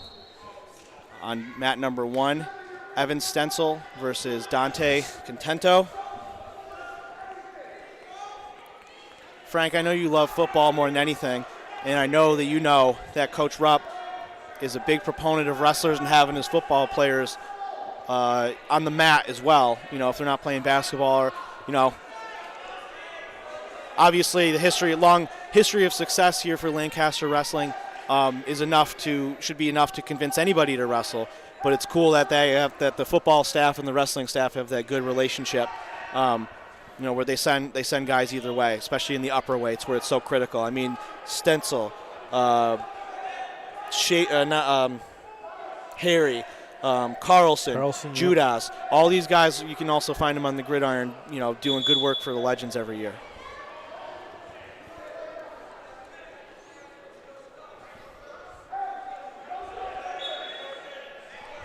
Carlson's an all-Western New York first teamer, I believe. Yeah, we'll see him at 285 pounds.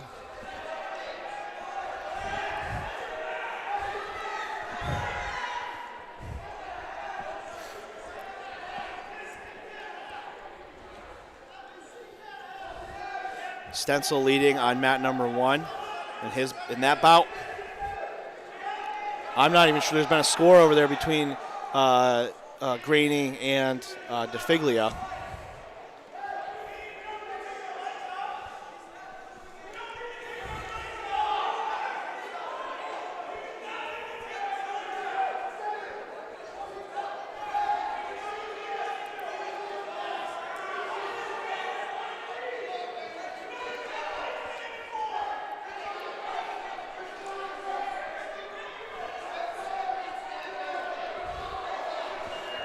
A couple near fall points there for Stencil. Lancaster was saying that the legs in should be enough to reset. Well, you got a winner over here in STARPOINT Wheatfield. So STARPOINT gets the win in that one. Well, he pointed to the Wheatfield side. I know, but he raised his red. The referee raised his red hand, wrist thing, yep. And STARPOINT has the red ankle band, so they correspond. There'll be a win for Landon Graney. Meanwhile, over here in this match, the Lancaster guys, so they had near fall points from Stencil, and he had, like a half and like a bar or whatever, had a half at least, had near fall criteria, had the legs in, go back to on their bellies. Stencil still had the legs in, but the referee didn't reset the near fall points, so the Lancaster guys disagreed on that one. They thought it should have been a reset of near fall points, so that Stencil could have went back into criteria and added to the lead with another set of criteria, but disagree with the referee on that one. We get John Chico now up from Wheatfield. We'll say could Chico or Fick. Fike.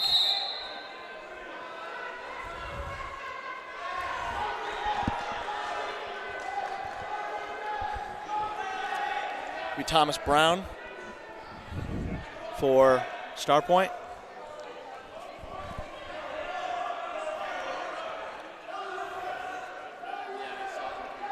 I have a feeling that's Fike, and Chico will be going at 215. Well, only one of them will be. Well, I don't know, because Casey Robinson is a 215 for Wheatfield, and Trevon Matthews is a 285. I don't see either of them getting bumped out of the lineup.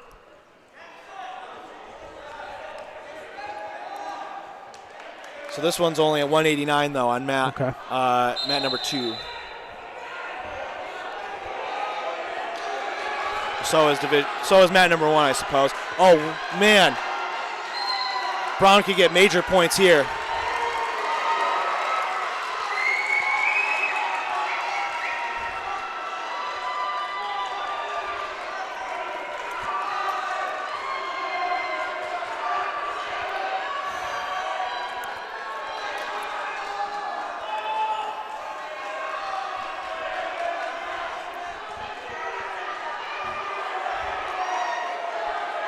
He settles his weight. Wheatfield doing a good job to fight it off.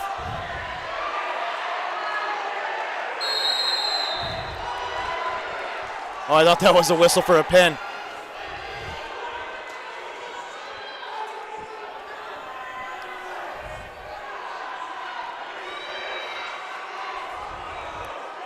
I think Hart thought he had a pin a second ago. I thought so too. That might be it. I mean, that's there. Is that not enough for a pin? Wow. Oh, man, that's close. There it is. Huge pin. It'll be 27-10. Team score. This one's getting out of reach here very fast for Wheatfield. However, they have two good wrestlers in the upper weights with Robinson and Matthews. We'll see what happens in those, but they need some bonus points in the rest here. So when you say bonus points, they need a pin, but not just a pin. No, I mean, yeah, I'll say pins. We need pins. They need pins. I mean, majors and techs will help with the team score, but now it's to a point where the differential is enough where they really need a couple of pins in the upper weights there. It looks like Stencil gets the win for Lancaster. We'll go check that team score.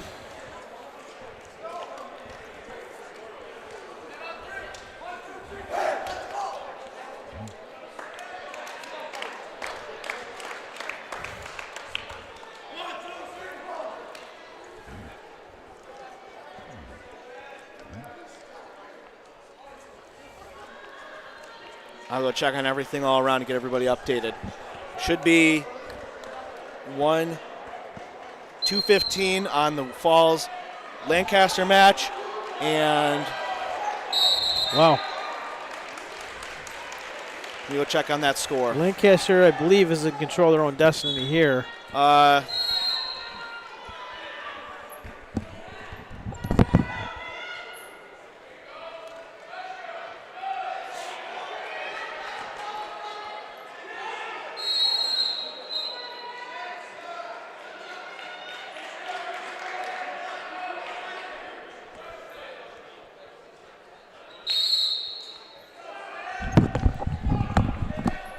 So it'll be for Falls, Demarius Gregory at 215 with Sam Judas from Lancaster. This is 215 pounds. Falls has the lead 21-18. Only 3 matches left. Only 3 matches left, including this one. So it's coming right down to the wire. Let me go look at Wheatfield STARPOINT, see where we're at.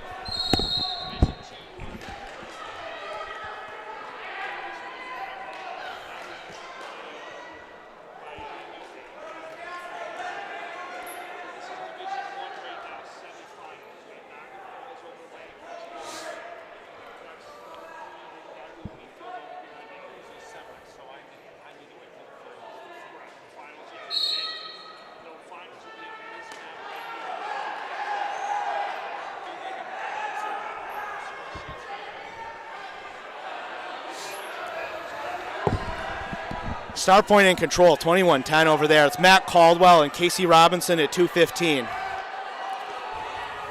Robinson seems determined here. Yeah, Robinson is determined here. It was 21 or 27? 21.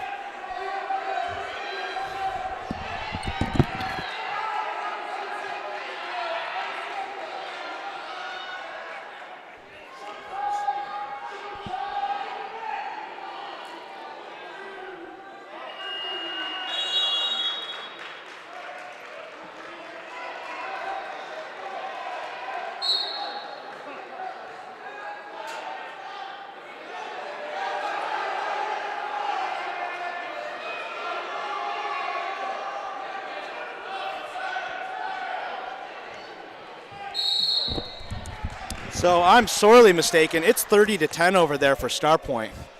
So with 3 matches left to 3 finals or results left to see, STARPOINT is going to win this one, assuming they don't lose a bunch of team points and they don't give up a bunch of pins. So it's 30-10 now. If Wheatfield were to pin them 3 in a row, it's still only as good for 18 points. And there's a 20-point deficit. Judas with the pin for Lancaster. It's going to put them on top for the first time this duel. 30-10. 285 up next for Lancaster Falls. 215 on the mat now for Wheatfield STARPOINT. It's Casey Robinson and Matt Caldwell. Comparable matchup. No, Matt, I would imagine Lancaster could mate if Lancaster has this one. It's like they're forfeit for Carlson. Okay. It looks like they're going to go on to win this one. Do you want to get on a mat with that guy? Carlson, let me at him. Let me at him, all right? I ain't scared. Let me at him.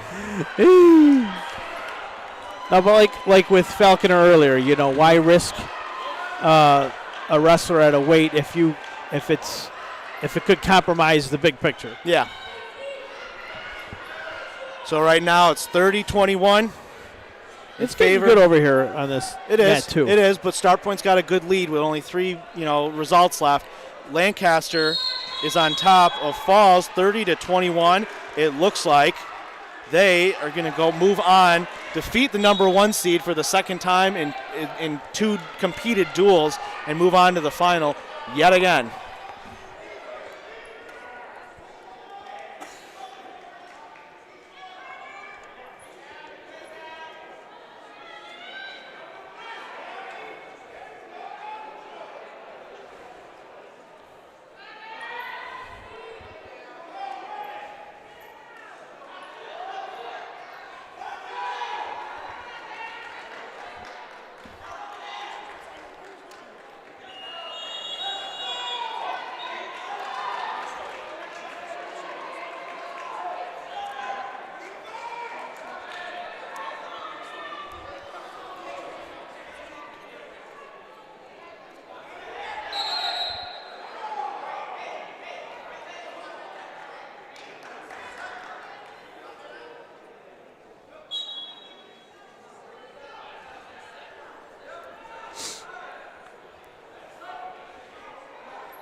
So it looks like it will be Lancaster in the final, but I would imagine that STARPOINT will hold on and proceed to the championship match, which is a very interesting duel. I'm looking forward to seeing Lancaster STARPOINT. I don't even know when the last time is that they met up. Looks like Lancaster is right where they want to be in this match. Should be favored in the rest of the matches. Matt Dawson, I kind of agree with you. Well, this is the last match on the yes, this is the last one. Side. Well, I mean, this is 6 minutes ago he wrote that, so we're good. Tommy Crumpler Jr. with the lead for Niagara Falls. Let me check on Lancaster here. Lancaster, champions of this tournament in 2018. Been to the state dual meet tournament twice.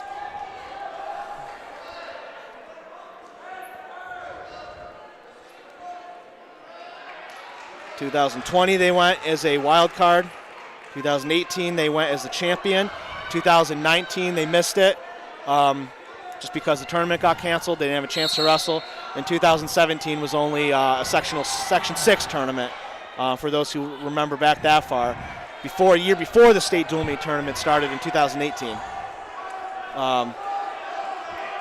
Lancaster was in the final here in 2018. 2018 they defeated Grand Island. In 2020 they fell by tiebreaker to Niagara Wheatfield. It looks like they will be taking on a different Niagara County opponent this time with Coach Hart and the STARPOINT Spartans.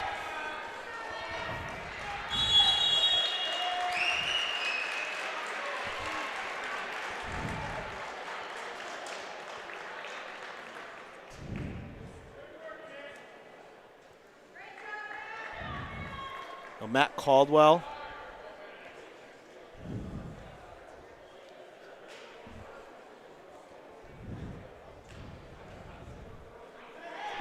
And it looks like STARPOINT will forfeit the remaining bouts.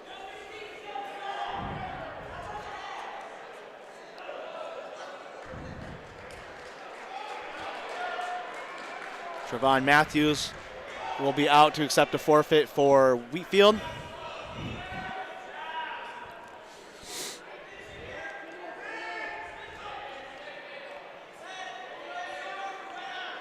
So 2 seed STARPOINT.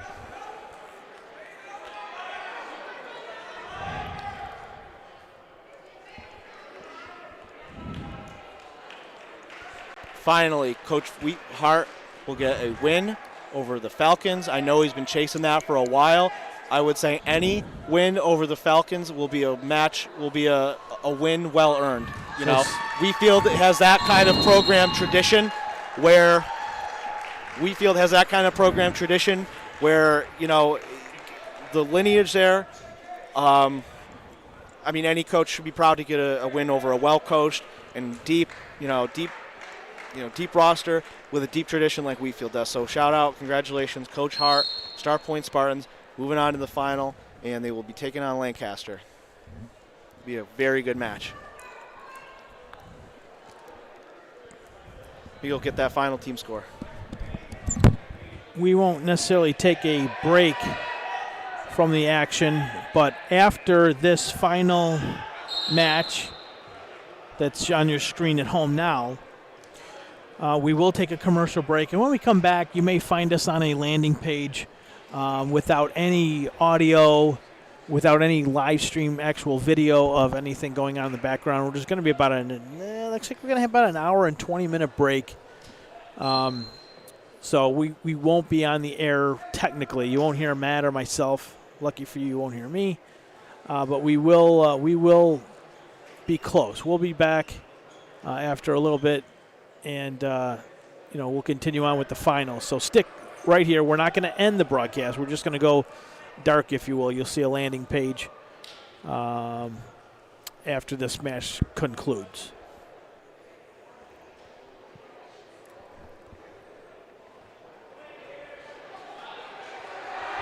Matt's on his way back to the broadcast booth, and he should have that final score from StarPoint Niagara Wheatfield in just a moment for us. Wheatfield took the last 2 matches via forfeit.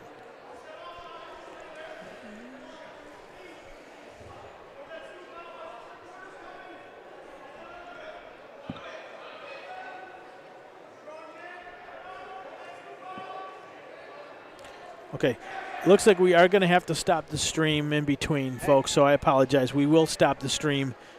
According to our producer at home, Tim Gardner, we're going to have to stop it and come back. So no big deal. We'll lose it for just a second, but we'll come back up with the finals just prior to 4 o'clock. But we'll get through this last match, and then we'll go from there.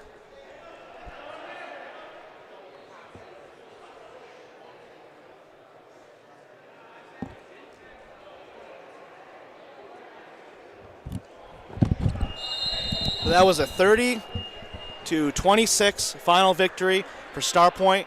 They wrestled 215. Wheatfield gets the win with Robinson in that match, but StarPoint goes on to forfeit 285 and 102, seeing as how the match was already over by that point. So smart move, don't get anybody hurt.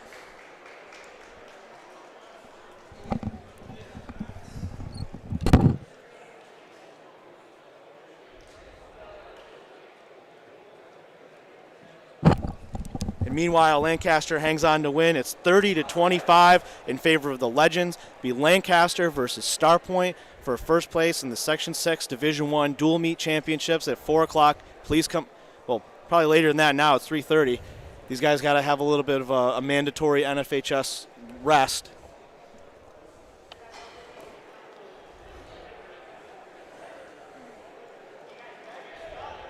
Remember, Lancaster.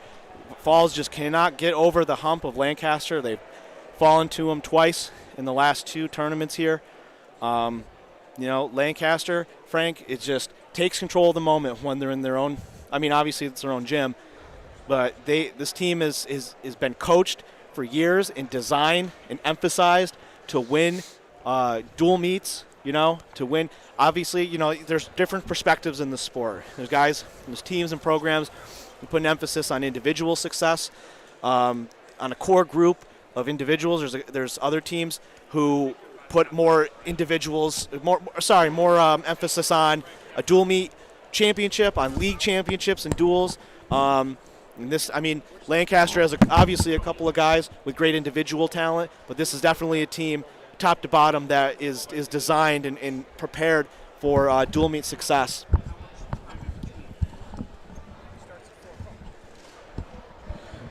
So we are going to take a break from this broadcast in just about a second. Again, you are watching on WNYathletics.com, on our Facebook or Twitter or YouTube page or even the website directly.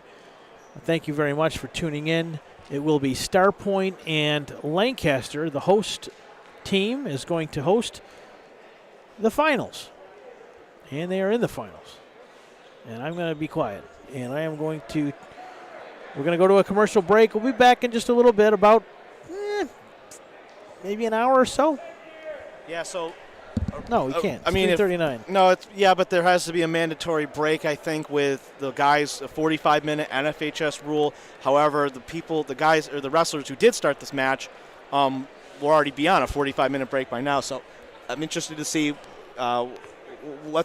I don't know what you want to do here, Frank, but these matches should be maybe coming up sooner than we thought. So let's see what the turnaround time is. Yep, so let's get ready to take a break here. We'll be back in just a little bit here, folks. You're watching on WNYathletics.com.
Sounds like we are back live here at Lancaster High School in the Russell J. Salvatore Fieldhouse, this Coliseum, if you will. This is just a mecca.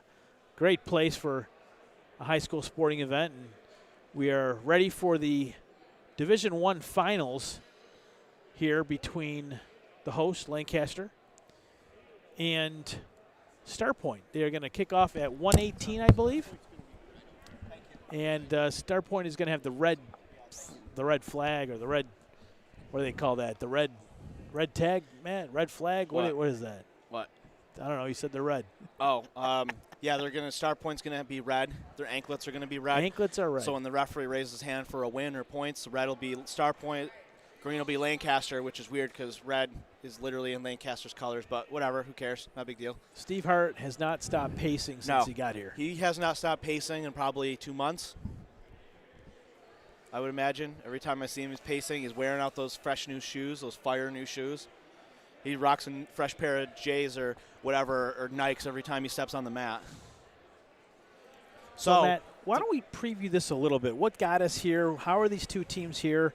And what do you see as the big picture? Who do you like in this matchup? Lancaster has a ton of experience. They have guys, as I've said earlier in this broadcast, from previous duals championships, state duals experience. STARPOINT is, I think, has three of the best wrestlers at any given weight, with the two LaPlants and J.R. Lure, with guys in between them that aren't as, how should I phrase this, that spend every day in practice wrestling with these guys, and over the years are able to win high-level matches, or able to hold other high-level wrestlers to decisions, like we saw in the Zach Caldwell holding Tremel Matthews in that match to a decision was a huge result. I think STARPOINT has, yes, they have a good roster and a good lineup. I still honestly think that they are still somehow considered an underrated lineup, to be totally frank with you. They lost to Falls early in the year. I think that you compare them with Falls now, I think they win that match, especially with the way that Coach Hart was able to stretch their lineup with Griffin LaPlante getting down to 126. He could have J.R. Lure cover 110 or 118 with Griffin LaPlante right there waiting. Like, that is bad. Like, that's bad news for some other teams. They have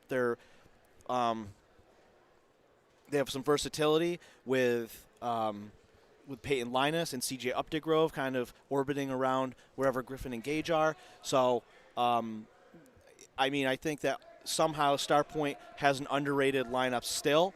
I think that if they win this, I think that we need to say that STARPOINT is in the conversation for, the top big school in any given year, especially for the foreseeable future, with the LaPlants and Lure still being young and a good group of, well-coached middle schoolers on the way up with Coach Kyle McGregor. I think Lancaster's experience and coolness in that last match is a good sign for them. Obviously, Coach Brandon Becker is one of the best strategists, I think, in Western New York. We'll see what they have cooked up. I think that Miles Gronowski in that last match was very impressive. And so I could see a Miles Gronowski-Griffin LaPlante match in this one, just like that Miles Gronowski-Jaden Crumpler match in the first one was such a critical swing. Check this. I had a 28-27 win for Niagara Falls on paper like a week ago. If Gronowski doesn't beat Crumpler and everything happens the exact same way, Falls wins 28-27. So how about that math? But either way, that one could and should be another big, critical match. Gronowski's obviously a little older. Griffin is younger, but already has his name up there with top wrestlers in the section. He's just going to get better with age. So the weight class is 118 pounds too. We started at 110 last time, so Coach Hart had a decision to make here, sending out Lure at 110 or 118.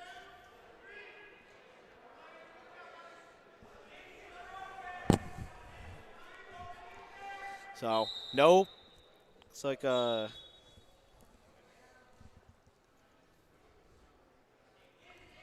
So this is going to start things off for us here. Who gets the early momentum in this much-anticipated matchup? STARPOINT's been coming. They've been getting better year after year. Mm-hmm. It's no surprise that they made it to the dual finals here. My sheet here, lure, and 118. This is going to be Alex Moniel for Lancaster.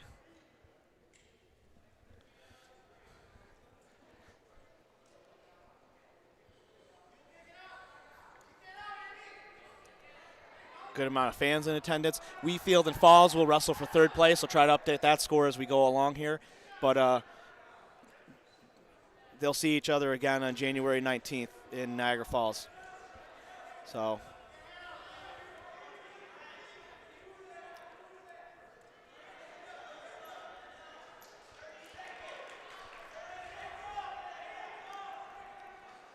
oh, good shot by Lure.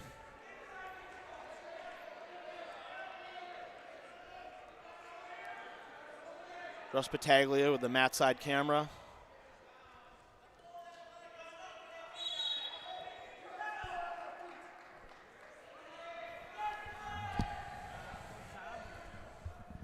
You got to put the weight in and the time. So the weight and the time isn't working, Frank, I heard? No, the weight and the Okay. time isn't working right now, so we're working on that between our tech at home and the office, and we'll get it working for you folks at some point.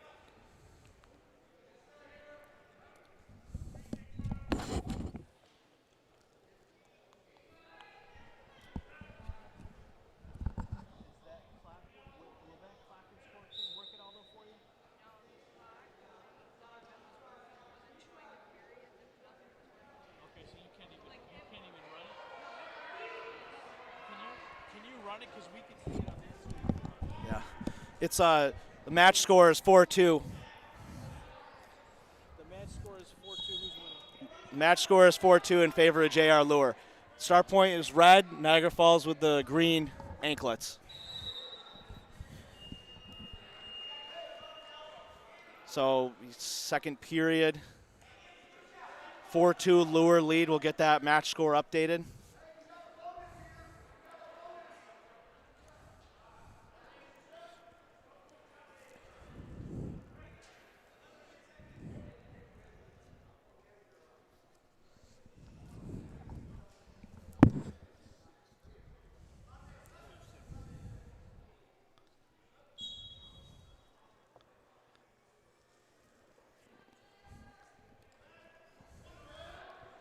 Yeah, StarPoint is up 6. Lure's up 6-2. Okay.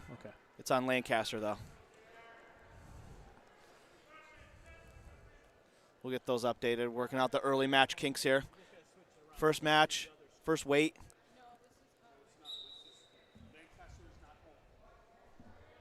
Okay. Yeah, I know that, but it doesn't show home or away on the scoreboard. It only shows home or away there. Okay. Well, on the match score, it shows Lancaster with the lead, with Monia with the lead. It's actually Lure. We're working that one out right now.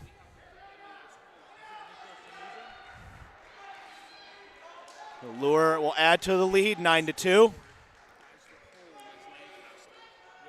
Been in control this whole match.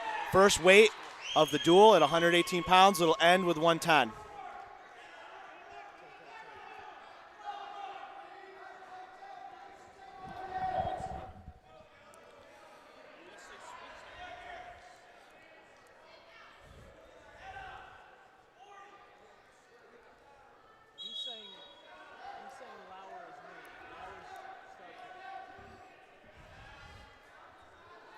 Working on getting that match score figured out for everybody.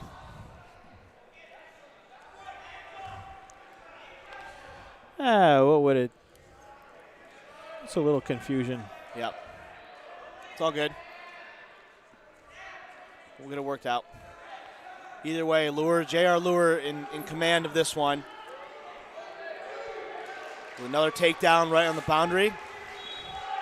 So it'll be interesting to see who StarPoint finishes up with. You know, you kind of, when you start at a weight like 110 and you have, or 118 and you have Lure at 110, you could either choose to finish your match with him or start the match with him, okay? But in some situations, it might be better to start with him to guarantee he gets you those team points. but you take a gamble and you try to finish the match with them. However, if you get to the last match and you're already losing and it's already out of, you're already down by 7 or more points and the match is already gone, the dual meet's already gone, it's like, dang, I wish we would have used him up at the start of the bout, you know what I mean? That's a win for Lure. Looks like a major decision, 11-3. That's the 118. So that should be a 4-point start for STARPOINT, going into 126 pounds, where Griffin LaPlante will come back on the map. And he has, okay, so they're going to bump. So they're going to bump Miles Gronowski to 132, and he'll have either Zach Caldwell or CJ Updegrove. So Gronowski only weighed in, he weighed 127, okay. I was looking at the other column. So it'll be Griffin LaPlante and Joey Freeberg. STARPOINT has the dual lead, 4-0. Had that perfect 8-point match. 8-point differential for good for a 4-point decision in the team score instead of a 3-point. Well, Griffin getting to work here early. He's going to be fired up here to look for a pin. He had a good match in that Wheatfield duel. Now he knows what the stakes are here.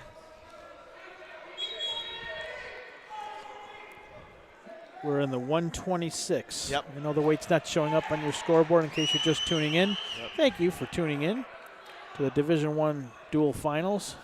2 ECIC teams here, too, actually. 3 Niagara County teams here today, but obviously STARPOINT sits in the ECIC 2 division. Lancaster, ECIC 1. See, Vinny Deloso, the STARPOINT athletic director, is here as well now. Nice. We'll send Vinny out to wrestle Eric Rupp. If it comes down to send the ADs out to settle it on the mat. Now, we don't have a camera on mat 2. Oh, so team score is up there and the match score is up. Thanks, Tom, for fixing that, and Heidi. So STARPOINT has the 4-0 lead after one weight. We are at 126 pounds now with Griffin LaPlante. Niagara Falls and Niagara Wheatfield are on mat 2. We'll give you the score updates on that as we get them. For now, we'll keep our focus on this one. So Griffin looking for near fall points there, can't get any. Was not quite over that threshold for near fall. Now he's racking up a couple of them. Referees for this match, Greg Galinas and Joe Finley. 3 near fall for Griffin. Should be a 5-0 lead at the start of the second period, as long as they get that far. In criteria again, he'll add to that lead as time expires. Should be 2 more. 5-7-0 lead for Griffin going into the second period. STARPOINT has choice, and Coach Hart will have Griffin LaPlante go down.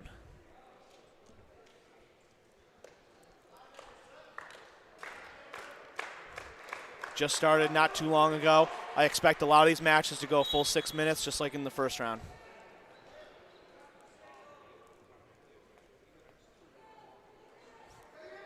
So Griffin LaPlante versus Lancaster's Joey Freeberg.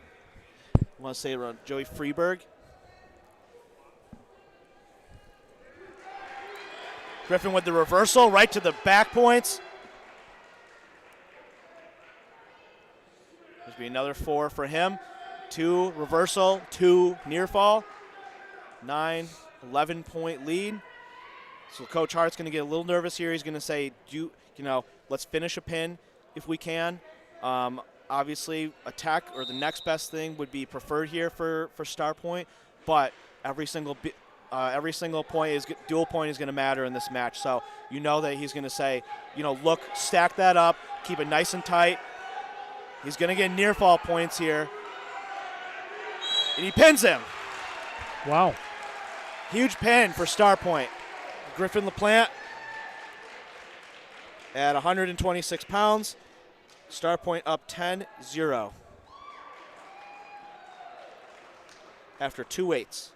going into 132 pounds. We will see what happens next. We will get Miles Gronkowski, correct? Miles Gronowski. Talked about him a little bit earlier. And Zach Caldwell. So Zach Caldwell gets tossed out against Tremel Matthews earlier, who's a sectional champion. And now he's got Gronowski, who's a 4-time section place winner with state tournament experience. So obviously Caldwell put in this position with trust, knowing that, you know, you need to hold the other guy's studs to a decision or possibly win the match, which would be huge, while Griffin LaPlante or Gage LaPlante is available to lock up pins and get those extra bonus team points. But Zach Caldwell looked really nice in that first match against Tremel Matthews. He's going to have his hands full with Miles Gronowski. Gronowski was a big difference maker in that last one. So, I mean, Gronowski looked good so far this morning or earlier. So we'll see. This is another crucial result. We'll call it.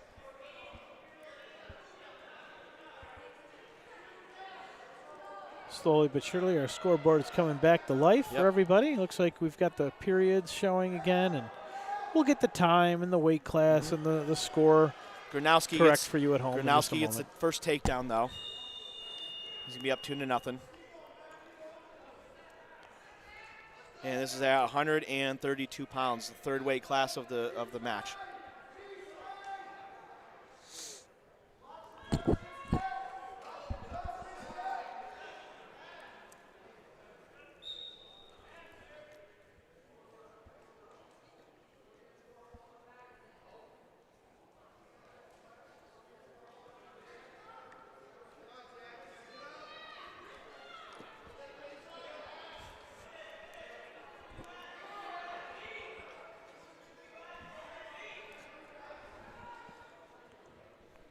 Shout out to Russ Battaglia getting us some close camera shots there. Mm-hmm.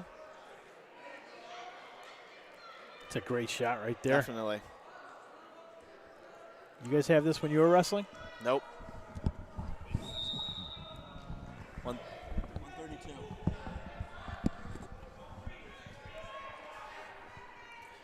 was like one good match I was looking forward to as well. Coach Hart and Coach Becker for Lancaster are two of the best strategy guys that I know, that I personally know. They know results for other teams.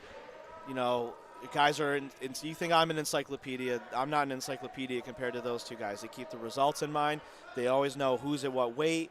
You know, a big match, a big win, a big loss. They got that all in mind when they formulate their lineups. So this is a match that I was looking forward to, considering that.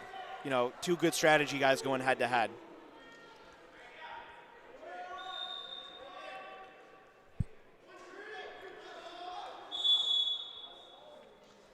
The STARPOINT leads in the duel 10-0. After 2 weights, they had a pin from Griffin LaPlante and a major decision from J.R. Lure to start things off.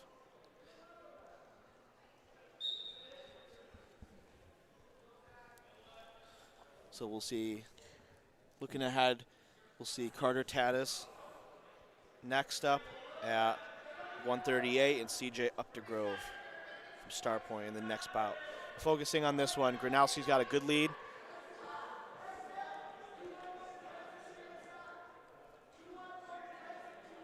Well, Caldwell isn't exactly sitting back. I mean, he is not hiding. He's doing what he has to do. Yes. Managing the match, we'll call it. There you go. Not stalling, but also not trying to go crazy as if, like, you know, it's like a winner take all. If you win, we win this duel. If you lose, we completely. He's in a good position now. I don't know what Lancaster's yelling about now, but their guy's on top with a leg blocked. Maybe calling for a stall. Never know with those guys.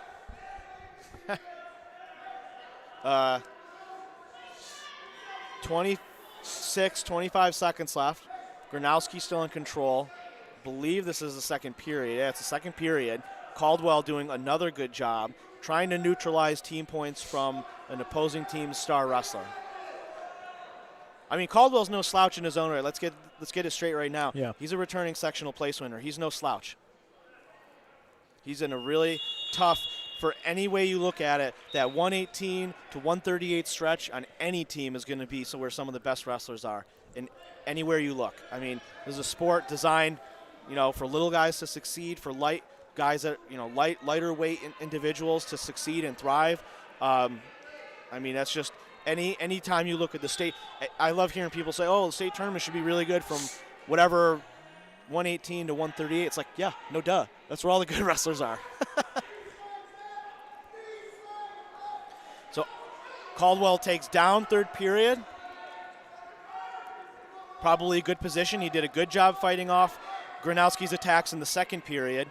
Let's see if he can get through this period without any more near fall points and without any stallings. Because once you get into the stalling area, I don't believe there's been any warnings, but once you get in the stalling area, the points start adding up quickly if you keep repeating, repeating stalling offenses.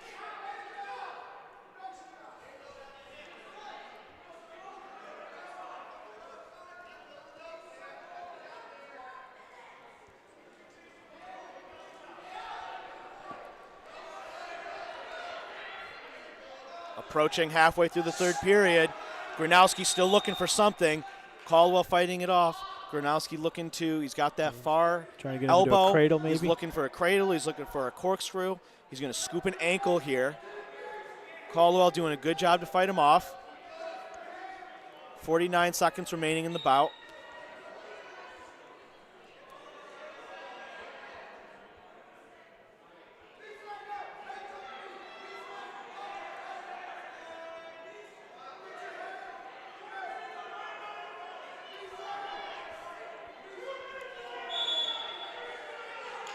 Whoa.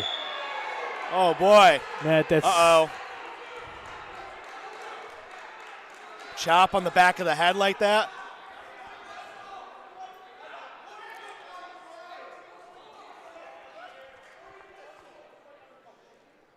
Oh, boy. So Lancaster's going to get hammered in the team score. Someone's being tossed. Uh-oh. One of the Lancaster assistants is getting tossed from the bench. From the table, rather. There's kind of a mess right now. So it looks like they're going to get hammered in the individual match score for unnecessary roughness and an unsportsmanlike for the team score. Let's sort this one out here.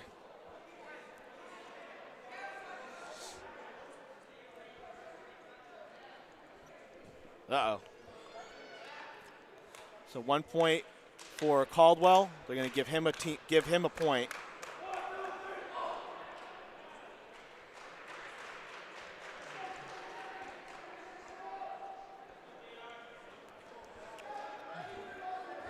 Not sure what Miles was upset about, or frustration. Caldwell's battling him tough, and not giving him the match. He can't get into his stuff, and it gets frustrating when you're controlling a match. And the stalling warning on Caldwell now, but it gets frustrating, and Caldwell, I think, is doing exactly what he should be within the bounds of, wrestling a match. He's not getting out of control. He's not letting Gronowski, push him around. I think, this will be a decision win for Gronowski. And no extra takedown to add insult to injury. So that's a decision win for Gronowski to put Lancaster on the board. But another, it gets confusing because the referees aren't supposed to touch your wrist to raise your hand, so now they forget. And I feel for him on that one. So Gronowski gets a decision for Lancaster to put them on the board. However, comes with a little bit of a cost with the team score, and it's only going to be a 2 points for Lancaster on the team score because they were -1 at the end of that, before that match was over with. And now they have only 2 points to make up for the deduction of 1 point when they had nothing to begin with. What were you harping on in the semifinals? No team points. I was harping on no team points. Lancaster lost one early on in that match, and it didn't come back to bite them. But who knows what happens in this one. This one may be a different story now. So the referees are going to figure it out. There is some talking going on at the scorer's table. Not sure if one of our cameras could pick up what's going on over there or not. Russ is on the scene. So it's going to be a 10-2 lead for a rare -1 point. But Gronowski makes it up with a decision win to give Lancaster at least 2 after 3 weight classes. So now we're going to have CJ Updegrove at 138 and Carter Tatis from Lancaster. The 4th bout of the match.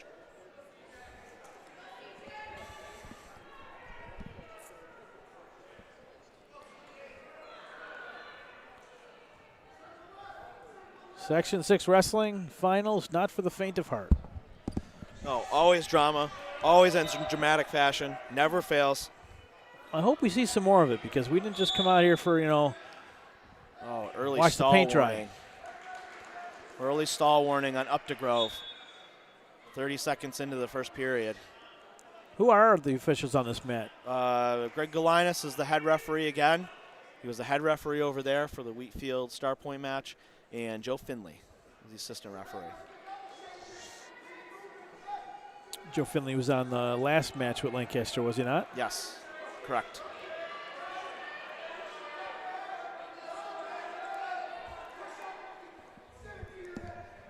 Did I see a rare -1 team score? So we are inside a minute in period 1 at that 138 weight.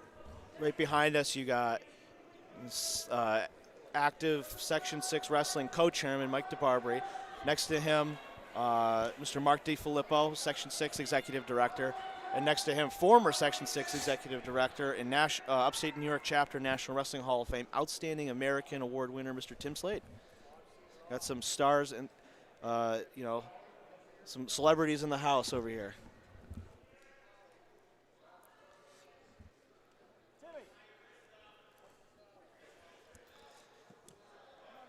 0-0 score at 138 pounds. Updegrove has that stall warning, remember, from 30 seconds into the match. First period coming to a close.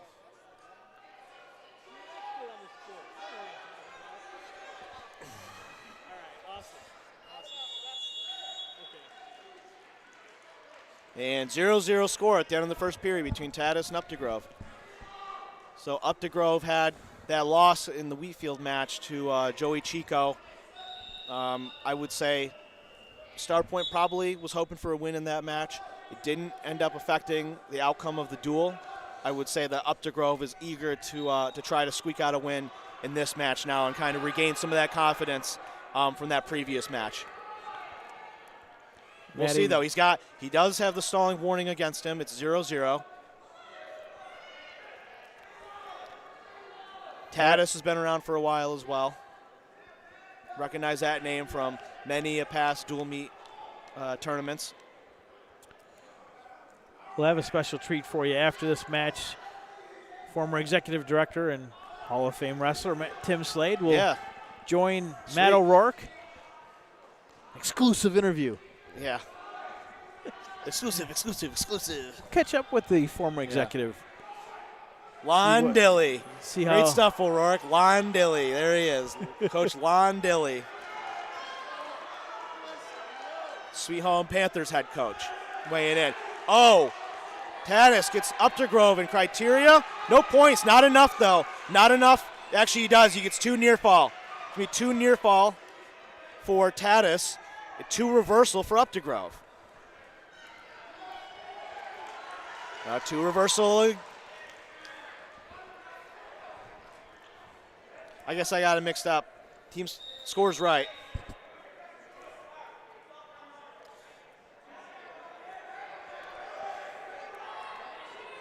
Two zero. 2-0 is the correct score in favor of Tatis. And he's looking for criteria again on Updegrove. Oh, this would be huge. Oh, huge pin. Whoa. You don't see Updegrove get pinned too often. Not really.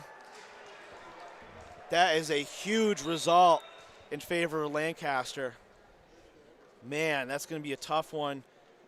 StarPoint's going to have to overcome that one. At least if it wasn't, for a loss, the pin kind of adds a little insult to injury with the bonus points.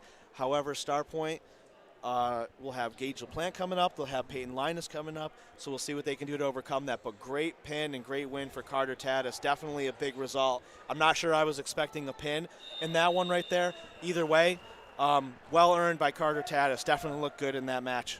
Could that tie the score then at 10 apiece? No, 10-8. Because 6 + 2 is 8. You're trying to keeping me on my toes. We're gonna have a little special treat as Mr. Tim Slay is gonna join Give it Matt a O'Rourke little in bit. just a moment. Let's see Gage LaPlante first for StarPoint. And for Lancaster, Ethan Monin. I wonder what Monin. So 10-2 after 4 weight classes, 145 pounds. Gage LaPlante. Weighed in a little heavy today. Gage did. I've seen him. He's seen him at 138. Well, I think they weighed him in. What they really did differently today was weigh Griffin LaPlante in at 126. He's been at 132, 138. He can make 126. He can make 128 because it's after Christmas. But that was definitely a difference maker and really, really stretched their lineup today. Oh, Mr. Slade's on. Hey, Tim. Hi, Matt. How are you? Can you hear him? Hey. Didn't think you could get roped into this, did you? You thought you'd have a quiet afternoon watching some wrestling. And here's Frank Wolf roping you into our same old nonsense. That's okay. It's my pleasure Yeah. with Western New York Athletics. Thanks. In your time here at the starting up the Section 6 duels, we've only had a couple of results. And what I mean by that is some of the same teams in the mix every year. Falconer's been in the dual final every year we've had the tournament. Pioneer won it the first year we had it. Either Lancaster or Wheatfield has won it every year, except for 2019 when Olean got that automatic bid to the state tournament. I guess, what is it? Falls was in the semifinal earlier, right on the cusp of making it to the final. We had Newfane win it. How important is it, or what's I guess from your perspective, is having helped get this project off the ground to see a different team come out on top, at least in the case of Newfane. Obviously, this match is still going on, but we could have a first-time winner of the duels if StarPoint were to win this one outright. So I guess in retrospectively looking at Newfane, and I know that they have a great program and they've been chasing this for a long time. I guess what does it mean to you, or I guess what is your perspective as an administrator where a new team comes in and wins the dual meet tournament in its first 5 years of infancy, rather than one of the teams that have, I guess, proceeded to the state tournament or won the sectional duels every year so far? Well, I think that Falconer probably is leading the rest of Section 6 when they won it, I believe, 2 years ago. Yep. Was when they won it. And the year prior to, they wrestled Mount Sinai. Yep. Mount Sinai ended up forfeiting about 6 bouts or 4 at the end. Yep. And all those people from Faulkner were upset that their kids didn't get the opportunity to wrestle, traveling up to Syracuse. But I think they let it, and this tournament is growing. You're seeing some parity with, StarPoint here in the finals. But Steve Hart, I've seen firsthand what he's been doing, during the summer off season, ever since he relocated himself to StarPoint. Newfane's always had a good program. Obviously, they have some really good kids. Iroquois was in the mix, which was nice, wrestling Faulkner. But I think, these coaches put in so much time. I'm looking at Lancaster, and you have half the Schaefer family over there, which were great wrestlers and competitors, and at Mercyhurst in Division II, and they're bringing that back to these kids. And for Lancaster, upsetting, I guess it would be an upset against Niagara Falls, was good for their program. Yep. And it's good to see some change. Not to take the side of like rooting for somebody, but as an outsider looking in, not on the staff of either one of these schools, I tend to agree. I like seeing change when it happens. Not, once again, disclaimer, not rooting for anybody here, But it is nice to see the parity level rise when you see a team like Newfane win the duels title when only Falconer has advanced or won it, or Pioneer in the first year of this, or Lancaster and Wheatfield trading blows basically every other year. So, right. The good word to use, I think, is parity. I totally agree on that. And I hope next year we're able to expand this. I know that in Division I in this tournament, I was hopeful to see Orchard Park compete for the first time. They qualified for this in 2019 when it got canceled. They qualified again this year, and guess what? Their quarterfinal duel at StarPoint got canceled because their school was closed on Thursday. But that's a program under Coach Teal and under new leadership over there that I've been all aboard on. Yes, get these guys in the dual meet tournament, expose your program to high-level wrestling. Same thing with Frontier and Hamburg have taken third here at this tournament. Williamsville North wrestled at Wheatfield last night. They qualified. It's their second appearance, I believe, in this tournament. So this is only actually StarPoint's second appearance in this tournament. They were in the first one and won a match but didn't place. So it's been 5 years in the making since StarPoint's been back to this event. Right, and I think once a team gets here or a school gets here and sees what it's all about, and then if they're fortunate enough to make it to the state tournament, this tournament will become more prolific without question. It's not like the individual tournament. There's no doubt it's not supposed to be. It's supposed to be team-oriented, which it is. Yep. But once they get here, and particularly if they could have the quarterfinals here, as in the past, instead of at their home site, I don't know if that'll change. That'll be up to Section 6 probably. Yeah. But to get him here and see the excitement, and you're going to see the excitement probably, at the end of this duel like you did probably with Newfane and Faulkner. Yeah, agreed. I know that big schools, parity-wise, has been probably a little more consistent than the small schools. The top of the pile in small schools has been that way for quite some number of years, especially at this event between Faulkner, Iroquois, Newfane, Pioneer. You threw Fredonia in there a couple years ago. I know the Akron-Alden combined team a few years ago made really upset everything when they made the dual final. We've seen Lakeshore here. We've seen East Aurora.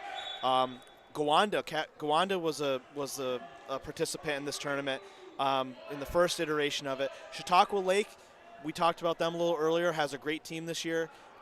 They run their tournament. They're a tournament the same weekend as this. It's a tradition for them that they don't skip, and I totally understand that. Portville was about to make their first trip up here for this tournament. Unfortunately, they had to cancel with the amount of illnesses and contact tracing and such they had. So, there's a lot of those names I'd like to see back here. There's a lot of first-timers I'd like to see here eventually too, as long as it makes sense for their schedule and it works out for them. But it would be nice if they knew, the tournament was on this weekend, duels, that there wouldn't be any other tournaments so that they could come watch. But I get it. Yeah. Some don't think they're going to qualify, so they already scheduled to go to another tournament or they're hosting one. But this has grown, and I was fortunate enough to be at the state tournament when Faulconer had won, and it's pretty exciting. Sorry, go ahead. It's pretty exciting, but they just have to get here to see what it's all about. But I understand the history of their school, and if they host a tournament, but hopefully they'll take a look at it when they're able to qualify for this to evaluate, coming here to the section championships. Sure. So, I know in other parts of the state they've had a dual tournament for quite some time. I know in other parts of the state this is new, just like it is here.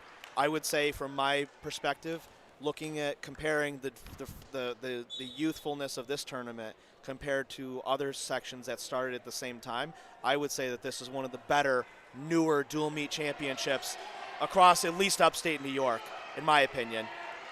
Yeah, it certainly is. So thanks to you and the wrestling committee for getting it off the ground. I know you guys started a year before the state dual meet tournament as a pilot test run, and that first one was fantastic, too, right? Wheatfield, Lockport, Pioneer, Faulconer, fantastic matches in those finals. I'm certainly glad we prepped a year in advance, to see what we were going to run into or what we could avoid if there are any concerns. But it worked out.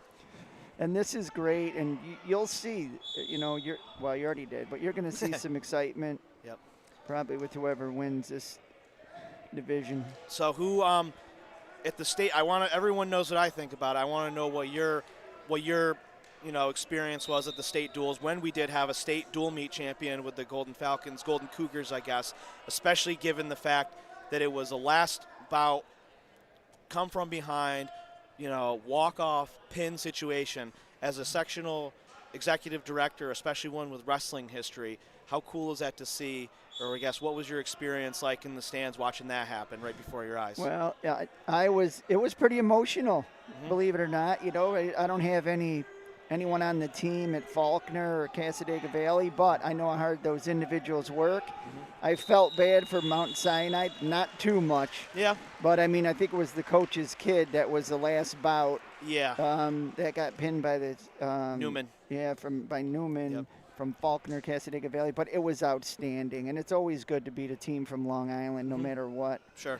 In any sport we can, but no, it was probably very exciting, memorable moment for sure. It was awesome. I was there for that, and also Mount Sinai was 2-time defending state champions as well. So it's not like they were a fresh new team mixing it up for the first time. Those guys have definitely been there, done that. So yeah, that was very exciting. And Faulkner, Cassadaga Valley had a lot of spectators there, that made that run. Yep. And it was, they won that for a lifetime. Yep. Awesome moment. All anyway, I want to also note your award last year at the Upstate New York chapter of the National Wrestling Hall of Fame, Outstanding American Award for all you've done for wrestling. So luckily I was able to get a few nice words out of Upstate chapter president Carl Koenig on yourself and Mr. Tom Shiflett representing Western New York. So that was very cool to see, little Western New York, and also who was there? Coach Marchison was there with you as well, from obviously Upstate chapter member, Hall of Fame member representing Iroquois, as well as a couple other names, local names making the trip out there, and kind of keeping that pedigree from the, from your hometown Chiefs kind of going on, as well as your activity as a teacher and administrator and executive director. So very cool to see, and thanks for all you did, and especially for being good to me in my time in Western New York. All right, well, thank you, and both of you enjoy, and Happy New Year. Thank you very much. Thank you, sir. Appreciate you. Yep. That was nice of There you the go. former executive director. Stop on over here. Spending some time with Matt and you, our audience. I was able to get a score out of the Niagara Falls-Niagara-Wheatfield third place match, and the Wolverines were leading the Falcons 11-0. And since then, I know they had at least one pin. Niagara Falls has, so it should be a 17 or wow. Ooh. Could be an 18-0 lead for Ooh, man. Niagara-Wheatfield right now, or Niagara Falls over Niagara-Wheatfield. And that's a match, Matt, that's supposed to take place this week or next week? A week or two. The 19th of this month, Niagara Cup at Niagara Falls High School. Will be on January 19th, coming up soon. It's a Wednesday in about a week and a half, so we'll try to get there for that one. But in the meantime, you saw Gage LaPlante there with a major decision win at 145 over Ethan Monin, giving the Spartans a 14-8 lead. You've got Micah Harry now on the mat for Lancaster versus Peyton Linus from StarPoint. You saw Linus receive a point there. I guess we'll call it unnecessary roughness from Harry. He lifted him up in the air. He didn't. I think we'll honestly say that wasn't a very safe return. So Greg Galinas says, nope, we'll blow that one. We'll give an unnecessary roughness point to Peyton Linus. It'll be a 2-1 score at the end of the first period.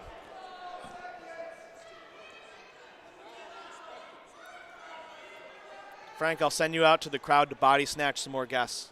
I'm just kidding. That's the last thing you want. Joking. Matt does not like last-second guess. I can fire from the hip. I can do whatever I want. But it's the wrestling community. Yes. You know what I mean? I want, when you see somebody like, like Izzy, you got to bring Izzy on to bring the people up to date on what's going on in Western New York with high school wrestling. Oh, we got some great updates too from things him. of that nature. And then when you have a guy like Tim Slade, who's a Hall of Fame wrestler, executive chairman, former executive chairman here.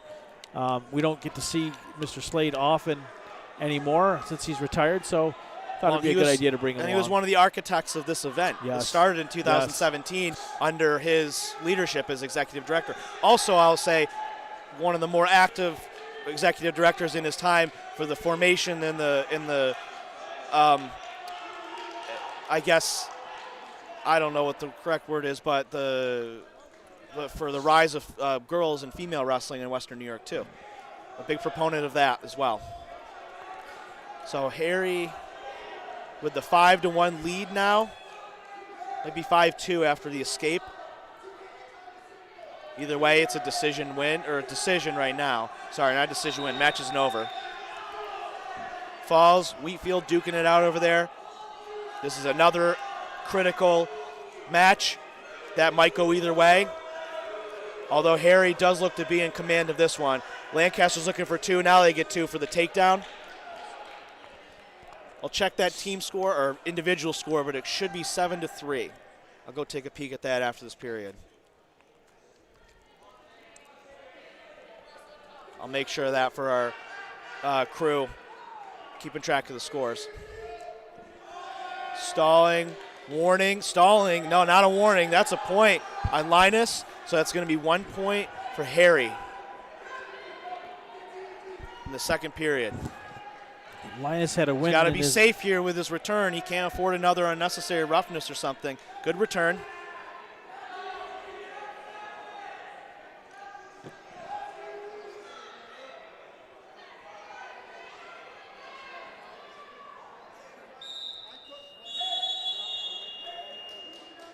I'm going to check the score here.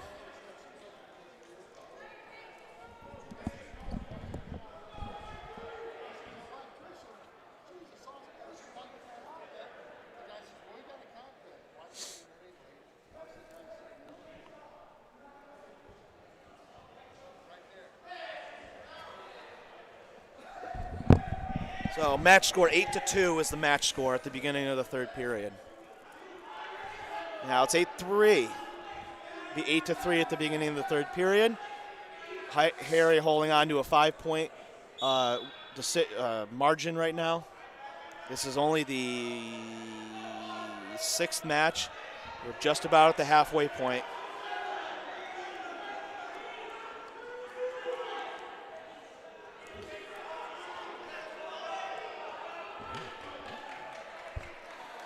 So after this, we'll see Mikey Schaefer. We'll see Keith Coleman, George Thompson, Landon Graney, somewhere in there for the Spartans. With Schaefer and Carlson coming up, that's definitely a nice, I don't want to say an advantage, but it's definitely looks a good sign for Lancaster, I think, Frank. Let's not get too ahead of ourselves.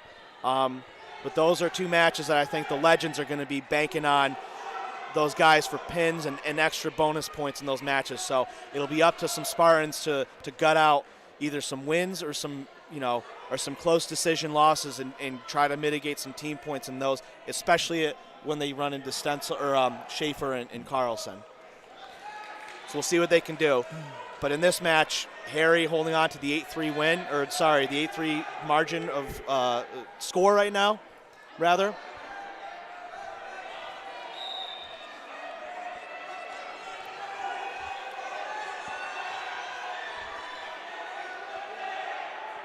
We could have 2 first-time duels champions today, both from Niagara County. That would be pretty nuts. We will see at the end of this match. We saw Newfane earlier come away with a convincing victory over the defending state champions from 2 years ago. Didn't have a duels or a state tournament last year. Over the perennial powerhouse Golden Falcons from Faulkner, 43-24 for their program's first dual meet championship. Lancaster looking for their second head dual meet championship. Starpoint looking for their very first. Harry's getting a good workout here in this match. Yeah, I think he's tired. So Harry will hold on for the 8-3 win, and it's going to be a decision. And it's going to be 3 points for Lancaster. So 14-11 team score going into the halfway point in the duel.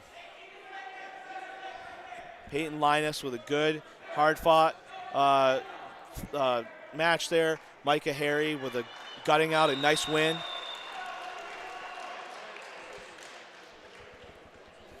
So only one pin in this match so far in favor of Griffin LaPlante.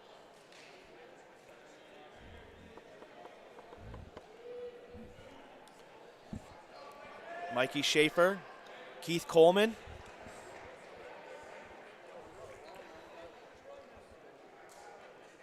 This is a bigger match now that STARPOINT has lost, it looks like, 3 of the last 4. Yeah. You're correct. They won the first 2 and lost 3 of the last 4. And Schaefer gets right to work. That was wow. quick. So they're going to take the lead now, 14-17. Schaefer gets all business out there. And that's probably what I would have expected. It's definitely what Lancaster needed out of him. His brothers, he's slapping up his brothers, Clint and Timmy over there. Good wrestlers in their own right, former Mercyhurst guys, as Mr. Slade said. But yeah, Mike Schaefer looks, I didn't even have really enough time to make an assessment on how he looked. He just went out there and pinned. So anyway, moving on to 172. Lancaster now in the lead 17-14.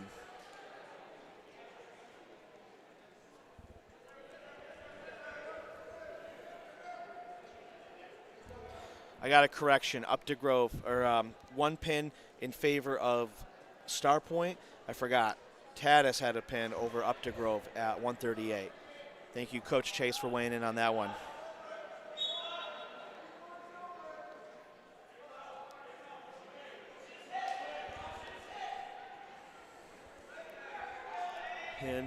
Pin. All right, 172. What do we got? Evan Stencil. And I believe,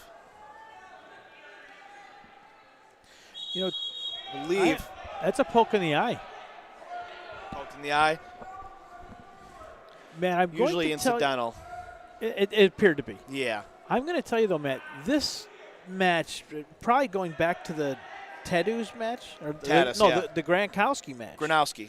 It started to take a little more of a, I don't want to say nasty turn. A little more physical. We'll call it physical. Definitely more physical. A little more physical. And there's been more chatter from the benches. I agree. Which you like to see. You do like to see it. Within the bounds of good sportsmanship and being good competitors, of course.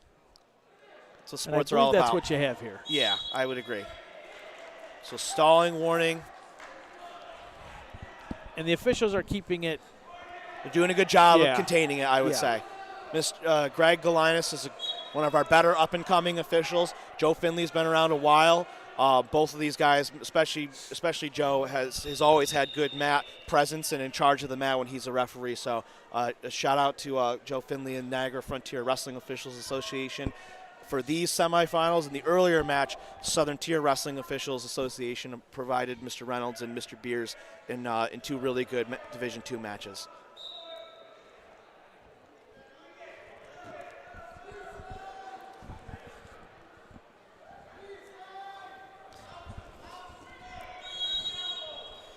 Got a stalemate, no score.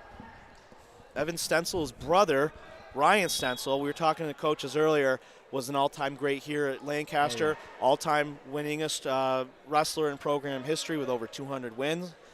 3-time state place winner. Were you not? I was there for that, You were there for the 200, I remember. I was there. Three-time state place winner, won a couple of sectional titles, was one of the most brutal wrestlers on top I've ever seen. He pushed the limits of what passed from not dangerous to dangerous, and he left it up to the referees to do their job to make sure to protect another guy. I'm not saying Ryan Stencil ever went out there with malicious intent, but he sure as heck enforced his will when he got on top, and it looked painful. I would have hated to be underneath that guy. So, but he would get legs in, and he would get a power half and a bar or something, and it would just be like an like a boa constrictor, just strangling the life out of guys. So do not take down against Ryan Stencil. Well, in the past, I guess. Younger brother Evan here is wrestling now, and he's looking for a pin too. He's going to get it. Oh man, they could get it. He's going to get it. A lot of time left. Oh. Nice recovery. Very good recovery. Let me find out.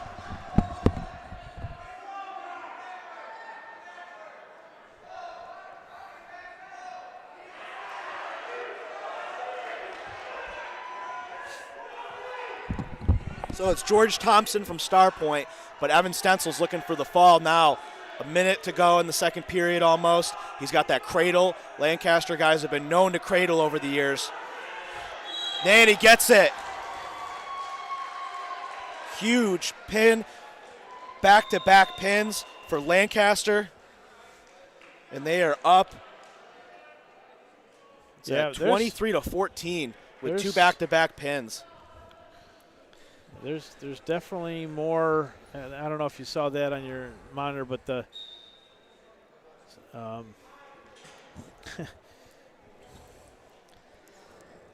was that Thompson?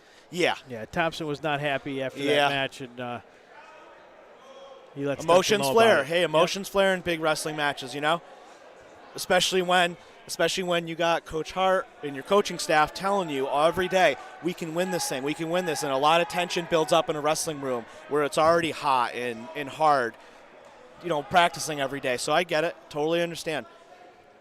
Who's it? Coach Belichick. As much as we all hate the Patriots, you gotta respect and love what Coach Belichick has said over the years. One of my favorite comments of his was when he was talking about celebration or agony and defeat. He said a couple years ago or a long time ago when there was guys that made a play on like a third down or a second down and from one team, and he's like, look at these guys. They don't really care that much. They're walking back, whatever. Then he compared a different set of, like a different play, and he's like, it's like Vrabel when those guys were on the team. And he's like, I want to see celebration. I like when you care that much that you celebrate when you did something good. Same thing goes for defeat, you know. It's like it means a lot. Yep. So one of the most important lessons, I think, from Coach Belichick over the years. But either way, we'll get back to wrestling. I'm sick of talking about football. Football season's dead and over with. And Talk about Sam Judas now. Yep. And at 189, and Thomas Brown, Landon Graney. Uh-oh. Another unsportsmanlike on Lancaster. That one's going to be a match score. Man, that's got to be their third one of the day, Frank.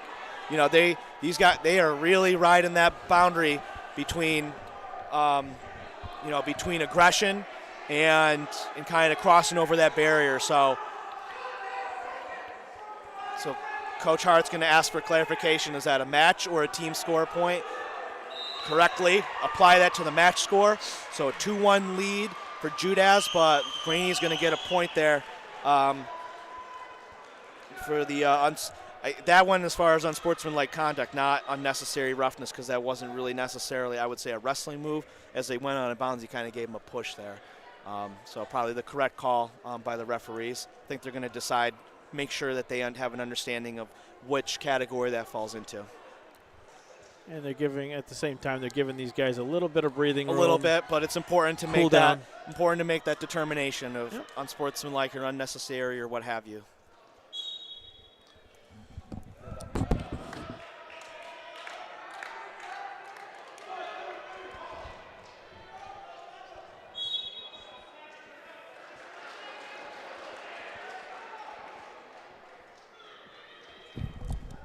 And this will be Landon Graney. Want to make sure we get the right names here for STARPOINT, and Sam Judas from Lancaster. So after falling behind 10-2, Lancaster's now up 23-14. They won 5 of the last 6 matches, including back-to-back pins from Evan Stencil and Mike Schaefer. You are right. This match has been nothing. Has had plenty of chippiness to it. Plenty of back and forth. Tensions are high. you do expect that because you are, again, you're playing for a championship right here. This is the finals. Sectional championship. These teams have been here for the better part of the last 4.5 hours or so. Yep. They had to go through a grueling semifinal. That's right. Grueling is the right word, too. Very rare pins in that semifinal round for either of the matches that were going on. 100% agreed.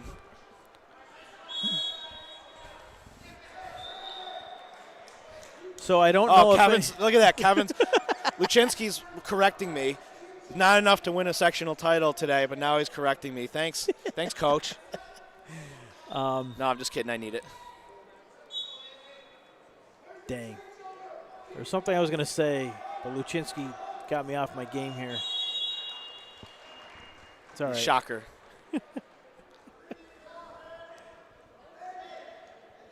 It was very witty, too, I might add. Oh, I don't know if the character awards are needed any longer. Oh. Those guys can take off any minute. We'll tell Terry to take off here. I'll take it. I'll take that Look award. at the character awards to Tom Prince and Russ Battaglia. Yes. All right. You hear that, Tom? You're going to get the character award. He's a character, all right. He's a character. You're a character. Luchinsky, we're going to mail that character award to him. Oh, I'll deliver it. I'll hand deliver it. Anytime, boys. I'm putting it in an Uber. Yeah. What did George Surrogate say? Everybody funny. Now you funny too. All right. We got our standard amount of back and forth and roughhousing out here. Russ is catching it all on the side of the map. We have a 4-3 lead in the second period for Sam Judas. Lancaster leads 23-14. The number 4 seed versus the number 2 seed. Russ had the best seat in the house. Big time. So let's see. They're neutral. And StarPoint, let's be honest, Matt, they've lost the last 3 matches, so they're looking to change that momentum. And yeah, big time. I would, to say the least, yes. So there's some momentum right there for Graney. And with that, I believe he took a 1-point lead. I think so, 5-4. That point he received for the unsportsmanlike in the first period was big. They go out of bounds. No funny business there.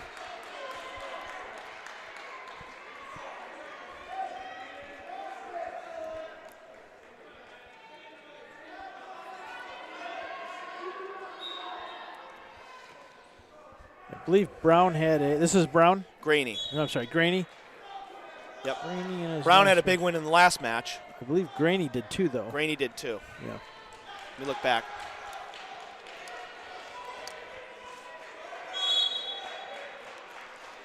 So a lot of this match is taking a long time. I kind of thought it was in the third period. It's not. They've been out of bounds about 15 times. A lot of stoppages here. They're using every inch of that mat. Oh, yeah. What is the diameter of the circle of the mat, Frank? Larger than the diameter in my eye socket. 28 feet. Escape for Judas, 5-5 match. Google it. We saw Lewick here earlier. He's already asked me if we're going to come. You saw Lewick? Yeah, he's over here somewhere. Oh, there he is. Yeah, he's right over there. He was torn in that first match.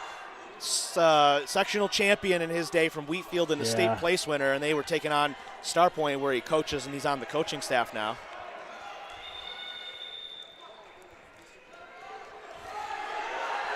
All right. Oh. Got a good match here. We got a real good match. 5-5. So it's the end of the second period.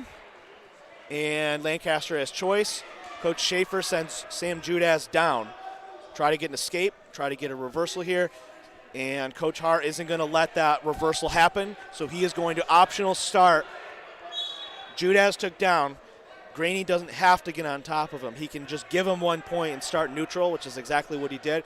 Probably saves a reversal and a hard time getting out from underneath that. So, yes, he's down by a point now, but it's a little more manageable in terms of the way this match has been going, in terms of, like, you know, who's going to get that takedown.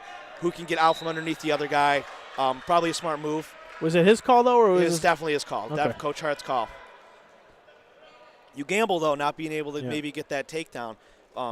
But I think he has more confidence in Graney on his feet than he does underneath him at this point in this match, especially with Judas, 189, especially with Judas being an 89-pounder and Graney a 172-pounder, so he's giving up that weight as well, on all things considered. Well, we're approaching 1 minute left in the match, about $110. Judas out of bounds again. Out of bounds, off the mat. Right in front of us there with that Nike shirt, you got Lewiston's Caden Barrientos, sophomore, locked up his 100th career win this week.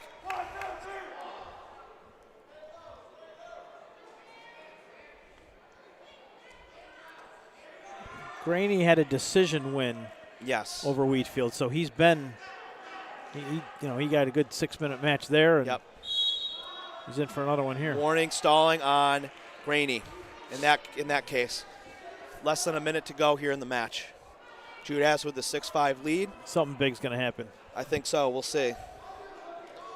So now I think they're trying to figure out if that was the first or second stalling.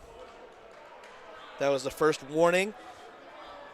Just making sure they know, because the second stalling call against Graney would result in 1 point in favor of Judas now. So I think that's what everyone was convening about there for a second, was to make sure that they know, was this the second stall call or was it the first warning? Judas went in for a dive there. With an underhook from the front and a front headlock. Judas is going to try to reset out of bounds, and they do.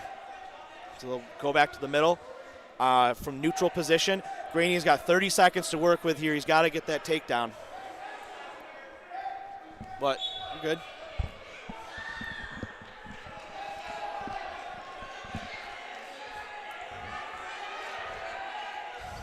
Judas looked over at the score clock there, see what he had left to work with. Yep. So he can't. Looks like Graney won't get. It's all good. Judas gets that takedown, and he's going to secure the decision win. So that was a gamble you take, though, Frank, with his it was a hard-fought match. 8-5 decision for Judas. 14-26 is the new team score.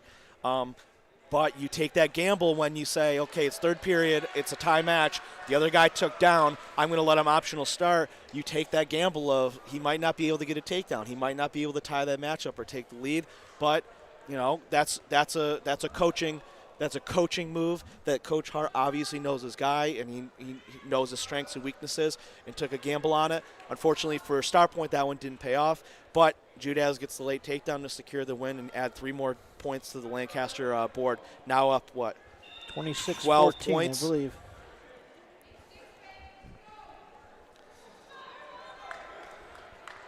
Meanwhile, Falls and Wheatfield are duking it out over there.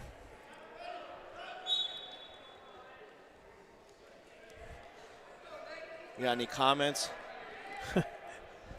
Bob Vogt weighing in on the dimensions. 28 feet, 10 feet in the middle diameter. Joseph Anthony, awesome stuff. Thank you very much. Appreciate it. Thank you for watching. Got some good viewers and numbers right now. Frank's going to go check on that Wheatfield Falls score. That's the third place bout. Third place duel. So now at 215 pounds, it's StarPoint's Thomas Brown. And Lancaster's Nick Taylor. Brown weighed in at 89. Taylor weighed in at 189 as well. So that means we'll see Carlson for Lancaster at 285 and Matt Caldwell, I imagine, at 285 for StarPoint. So probably a better matchup, the best matchup either of those two guys could have gotten. So, Frank, on this mat, we got Nick Taylor from Lancaster and Thomas Brown. We'll see Matt Caldwell and Tommy Carlson at the heavyweight spot. But what's that Wheatfield Falls score? 26-9 Wolverines. Really? Okay. With 4 matches to go. Interesting. There hasn't been a lot of pins. I have not heard a lot of Slappy Sanderson mat pins over there. So it must be a fairly even match regardless of the team score. It sounds like a lot of decision victories are going on over there. So I will be interested to see what Wheatfield, if Falls comes out of this one, what Wheatfield does differently when they meet again in about a week and a half. So well, we shall see. Brown takes the lead, 2-0. So, Matt, I watch more of the traditional stick and ball sports, and, you get into a season and you play one team maybe week 3, week 4, or week 7, week 8, what have you, but you're going to see them again late in the season, or you're going to see them maybe in the playoffs. So in wrestling, is it any different where maybe you're one team, you don't show them everything, or you don't exactly put the matchups? Wrestling does not play by those rules? Not at all. Totally different. When you're wrestling, you put the guys, you weigh them in where you need them to or where you want them to. There's really nothing to hide. Oh, big reversal for Thomas Brown. Holy cow. That came out of nowhere. We've seen that before. Oh, Thomas Brown with big reversal right into the near fall for, oh man, huge. Look at the STARPOINT bench. 20-26 team score. Brown, huge reversal, huge pin right when they needed him. We're coming down to the last 3 weights here.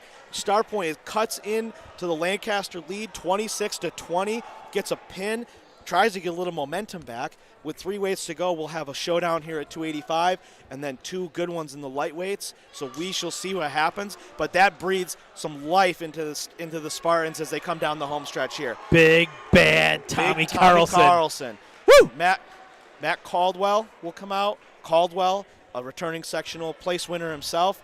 Should be a good match. This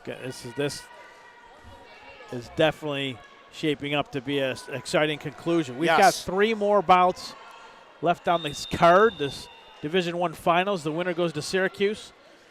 Now, the runner-up may go to Syracuse, too. It's possible. They could get that at Probably. large. So STARPOINT, either one of these teams, I think STARPOINT would be in a better shape if they were to lose this match to get a qualifier to the state tournament. They got Gage LaPlante, who was a section champ 2 years ago. J.R. Lure was a place winner 2 years ago, so they're in good shape. Obviously, they want to win the darn thing outright. Same thing with Lancaster, but I think they're in a little better shape in terms of place winners from 2 years ago. Gronowski is a big factor for Lancaster's just as good, though. Schaefer was a section champ 2 years ago. Gronowski was a place winner at the very least. I remember off the top of my head. So both these teams should be in good shape. Honestly, Frank, I'll say I'd be surprised if the loser of this match does not get a wild card to the state dual meet tournament. Okay. Lancaster, it'll be like their 3rd trip there. STARPOINT would be their 1st, and that would be huge for them. I know that's been a huge program goal for Coach Hart. And it would be very neat to see those guys compete there. So Carlson, no score. Carlson with the front headlock goes to the opposite leg for a low single leg on the inside. Rare to see that from a big guy. These are 2 big, strong boys. Oh, dang. Pin. 20-32. In favor of Lancaster. Lancaster's up by 12 points. STARPOINT, if they somehow come out here and get 2 pins and tie things up, I think they'll win this match, though, based on the loss of the team point earlier in the duel from Lancaster. They don't take that away till the end, correct? No. Team point? They already took it away, okay. But that's the tiebreaker criteria. If they tie, the first criteria is, did any team lose a team point for an unsportsmanlike or misconduct? And we would say, yes, Lancaster did. And it would go to STARPOINT if that's the case. And that's why you were harping on that so much. That's why I said don't do anything stupid on the side. We'll see what they throw out.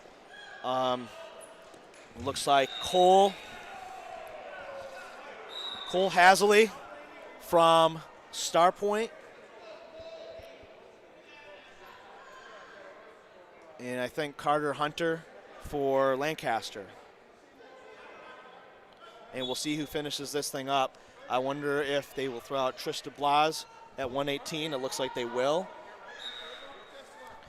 But STARPOINT they have to have pins to even to have a chance of winning this duel. They have to. Have to. More pins in this duel than I thought there would be, to be honest with you. This is kind of a high score. 32-20 with 2 weights left is a higher score than I thought would happen.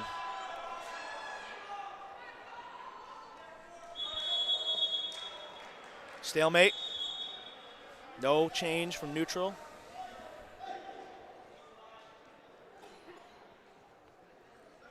It's an exciting finish, Frank. Just what I was kind of hoping for.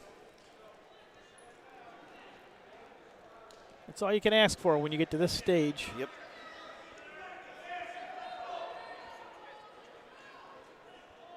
Big shout out to Heidi, who did a great job of getting that scoreboard going for us after it was down for a little bit. She worked her tail off to get it going, and she's been on top of that since we got it going again. So Yep. It's like STARPOINT with a quick 2-0 lead.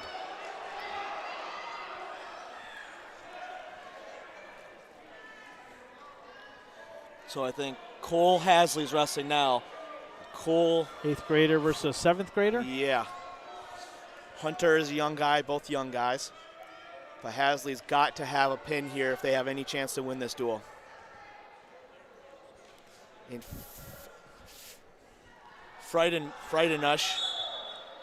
Bob Vogt, Slappy Sanderson. The old Slappy. Give him the old Slappy one, too. This one's coming down at the end.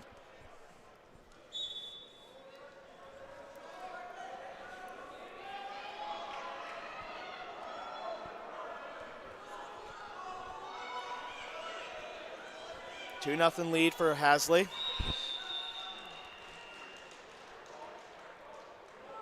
Looks like Falls will probably finish out this duel on mat number 2. We'll either have a first-time dual meet champion here today with STARPOINT, or we'll have a repeat or a two-time champion here with Lancaster if that's the way this match finishes up. We're in the Okay, end of the period. STARPOINT. Hasley tries to decide for himself which one he wants. Coach Har had to jump in real quick and say, no, defer. Now they shake hands again. They didn't need to do that. It's all right. Two young guys in the heat of the moment, big time situation. So STARPOINT defers, and Lancaster chooses neutral to start the second period. They're down 2-0 though. Matt, were you wrestling for your high school at this age? Yes, I was. Do you grasp what's at stake when you're in these moments as a 7th or an 8th grader? Do you understand how important your match is, how it could affect? Yeah. I mean, can you at that age? Really depends on experience. I mean, before you're in 7th grade in New York State, you never wrestle in a duel. We don't do dual meet modified matches. We don't do dual meets and peewees. So you don't really understand the team scoring aspect. You just know that, the only goal is to win, basically. Yeah. I would say advanced 7th or 8th graders that are really far beyond their classmates of the same age and size would understand that. But also at the same time, you bring up guys. For example, I was brought up as a 7th grader, not because I was good, but because I needed that extra experience. Hasley's looking for a pin. This would put them within 1 pin if they can lock it up. Wow. Enough about me. He's pulling a stencil. Oh, yeah. Oh, what's going on now? He had that knee in the back. Yeah, but that's legal. That's Hold on, let's see. Near fall. Wow. Oh. I'm not sure what that unsportsmanlike is for. Coach Hart's making sure it's the match score, not the team score. But something happened under there. Something happened under there where the referee felt the need to stop it, even though there was near fall criteria going on. So I'm going to have to ask after this match what that one was all about. I'm not totally sure. He slapped his knee. I don't know. Yeah, he did something. But Hasley goes right back to the cradle. Oh, and he might get it. He gets it! Oh, man. It's coming right down to the end, Frank. Holy cow. And guess who's up for Lancaster? Trista. Hasley gets the pin at 102 pounds. They are now only down by 6 points, which is 1 pin away. They're 1 pin away from tying this and 1 pin away from winning on criteria, I believe. I want to make sure, but I've been trying to keep track of these team points, and I believe that would be it for STARPOINT. So, well, fasten your seatbelts, yeah, ladies and gentlemen. Fasten your seatbelts.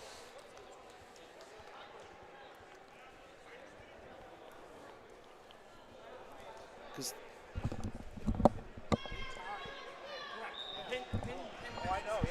I know.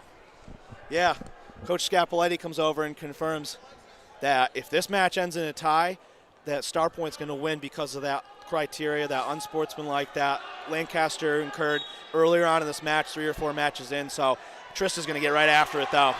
Quick takedown, Oh, yeah. 2 points. I'm telling you, this young lady means business on the wrestling mat. She's one of the best in upstate New York. Lancaster freshman taking on the 8th grader. Yep.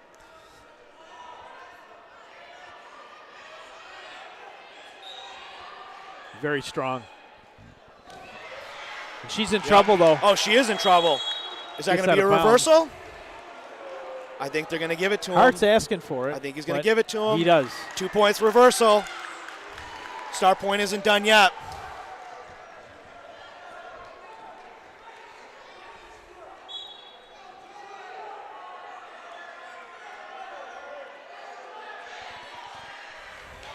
Nice. Escape for Trista.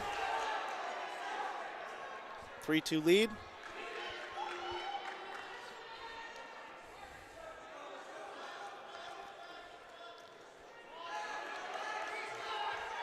Another takedown. There it is. Definitely a good wrestler from the neutral position. Go out of bounds, restart. It'll be 5-2. Going at the reset here with a minute to go in the first period.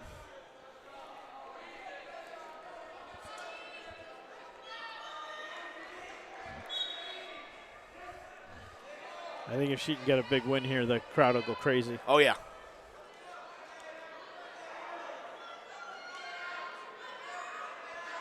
Got a good lock. He's looking for wrist control, inside and outside wrist control. Trying to scoop an ankle. Cohen, that's who this is, not Cole, Cohen. We got Cohen here for STARPOINT.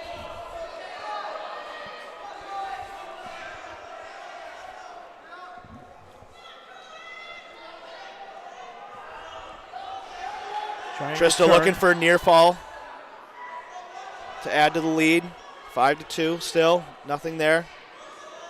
Nerves are high. Tension is high up in this building.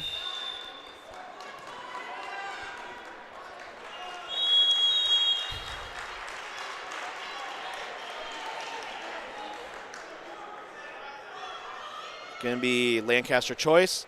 Lancaster defers.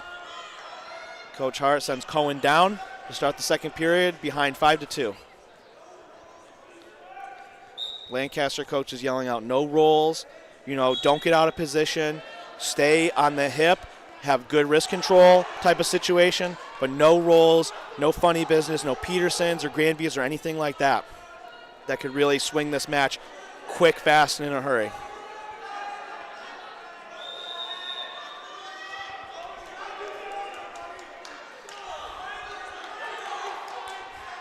Trista, oh, they go out of bounds there, close to staying in. That was close to remaining an inbounds situation, though, very close. We've seen a couple pins right about that same area on any given part of the mat today so far. It's crazy how even in my just over the last couple of years, the out-of-bounds rules have been changed to be more reflective of the college game. It's interesting to see how wrestlers have adapted to that and act like it's really nothing to them, but there was a certain point where out-of-bounds rules changed for kids that were even still in school, which is wild to think of. But Trista's looking for near fall there, doesn't get anything. Cohen putting up a good fight. Minute left in the second period.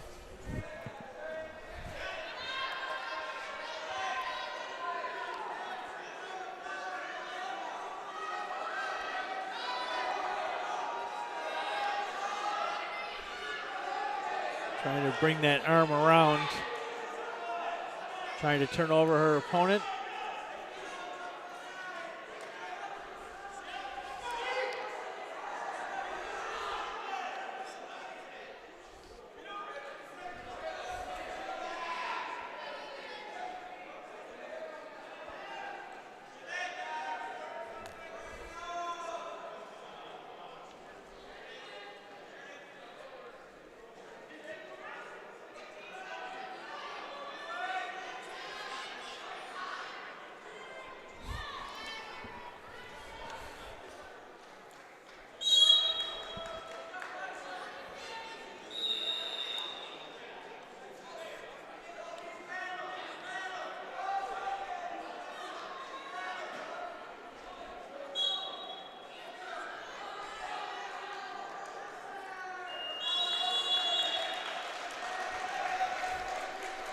So third period begins. Still a 5-2 lead for Trista.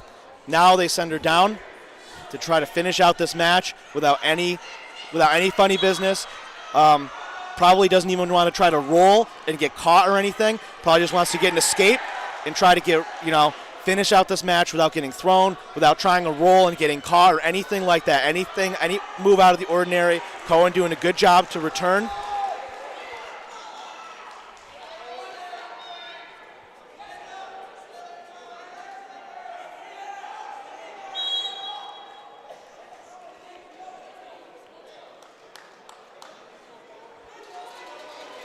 Both wrestlers are pretty tired. Yep. Giving it their all, though.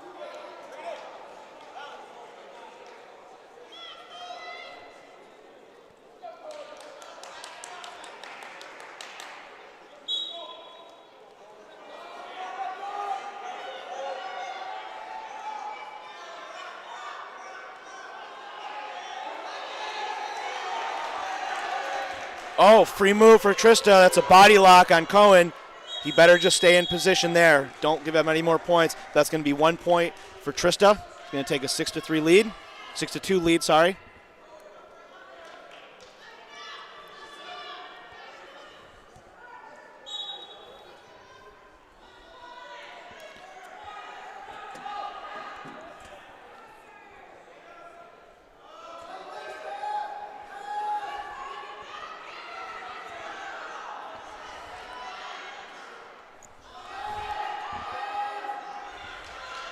One minute left.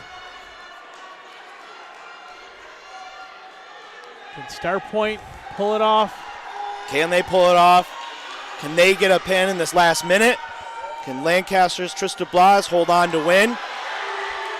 Is not only the first female in section competitor in Section 6 duels history, but with a match-sealing victory. We'll see. Oh, she reaches over the head. This might be it.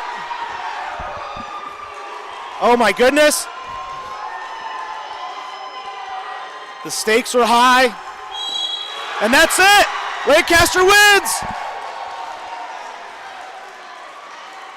38-26 is your final score. Excellent match from start to finish. Lancaster claims its second Section 6 Division I dual meet championship in its program history.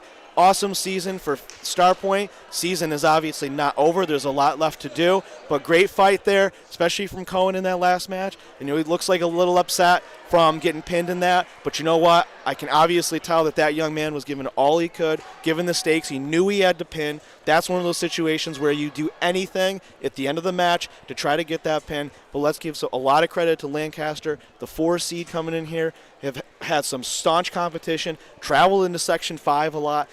They game plan.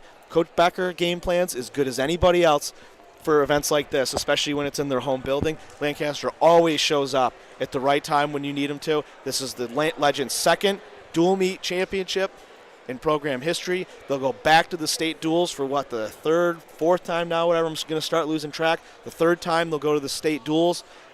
Still looking for that elusive win, though. They have not won a match at the state dual meet tournament. At the state duels, they go into pools of 3 teams. They've gotten beaten in each one of their showings so far. I know that they're desperate for a win. Just to put that on the program resume. If obviously a state title, everyone wants to win a state title. And we'll see who shows up there. I know Massapequa, Wantagh are both really powerful right now from the island. I know Section 5 has a bunch of good contenders, Fairport, Brockport, Spencerport, teams like that. I know Section 4 always sends a couple good big schools. Section 1 always sends a couple good big schools. Section 2, Shenandoah. We'll see what's going on there. But I'll be interested to see who Lancaster draws in their pool. And I know that they're going to go to states with the intention of at least winning a match. STARPOINT, like I said earlier, I very much believe that they are a likely wild card contending team to go to the state duels. In Division 2, Faulkner, they might have a tougher time because they don't have as many guys on their roster that placed in the section a couple of years ago. We'll see what happens with them. But obviously, Niagara County will send Newfane. I think they will send STARPOINT. Obviously, Lancaster will head back to Syracuse, and I guess, we'll see what happens with that. Let's keep our fingers crossed that nothing happens between now and then to upset that tournament. It's one of the best tournaments. I love it so much. You heard Coach Mr. Slade talking about how much fun it was to watch one of our teams win at that thing. So I don't know, Frank. I guess what's your production-wise and everything going on today? Good wrestling, very good wrestling, at least in this Division One event. Without a doubt, and history made here with that big victory pin at the end by Trista to give Lancaster the championship for Lancaster for the large school wrestling finals. It's been an exciting day. We got Newfane. We've got Newfane and Lancaster heading to Syracuse. We may get the couple at large, like you alluded to a couple of times. The officials did a great job today, and Lancaster just an incredible job of getting this event for us, accommodating us, getting the fans in and out of here quickly. Tom Prince, Heidi Gunther producing this. We had Francis Beck here earlier, Russ Battaglia, and BJ Stack on camera. All the work they did, we can't thank them enough. But that's going to do it for us here from Lancaster High School for the Section 6 dual meets. We're heading to Syracuse after this for the dual teams. Hopefully we'll be back out again in a week or so to do some more wrestling action with Matt O'Rourke. Thank you very much for watching on WNYathletics.com. Have a good night, everybody. All right, thank you. Thanks a lot, Frank.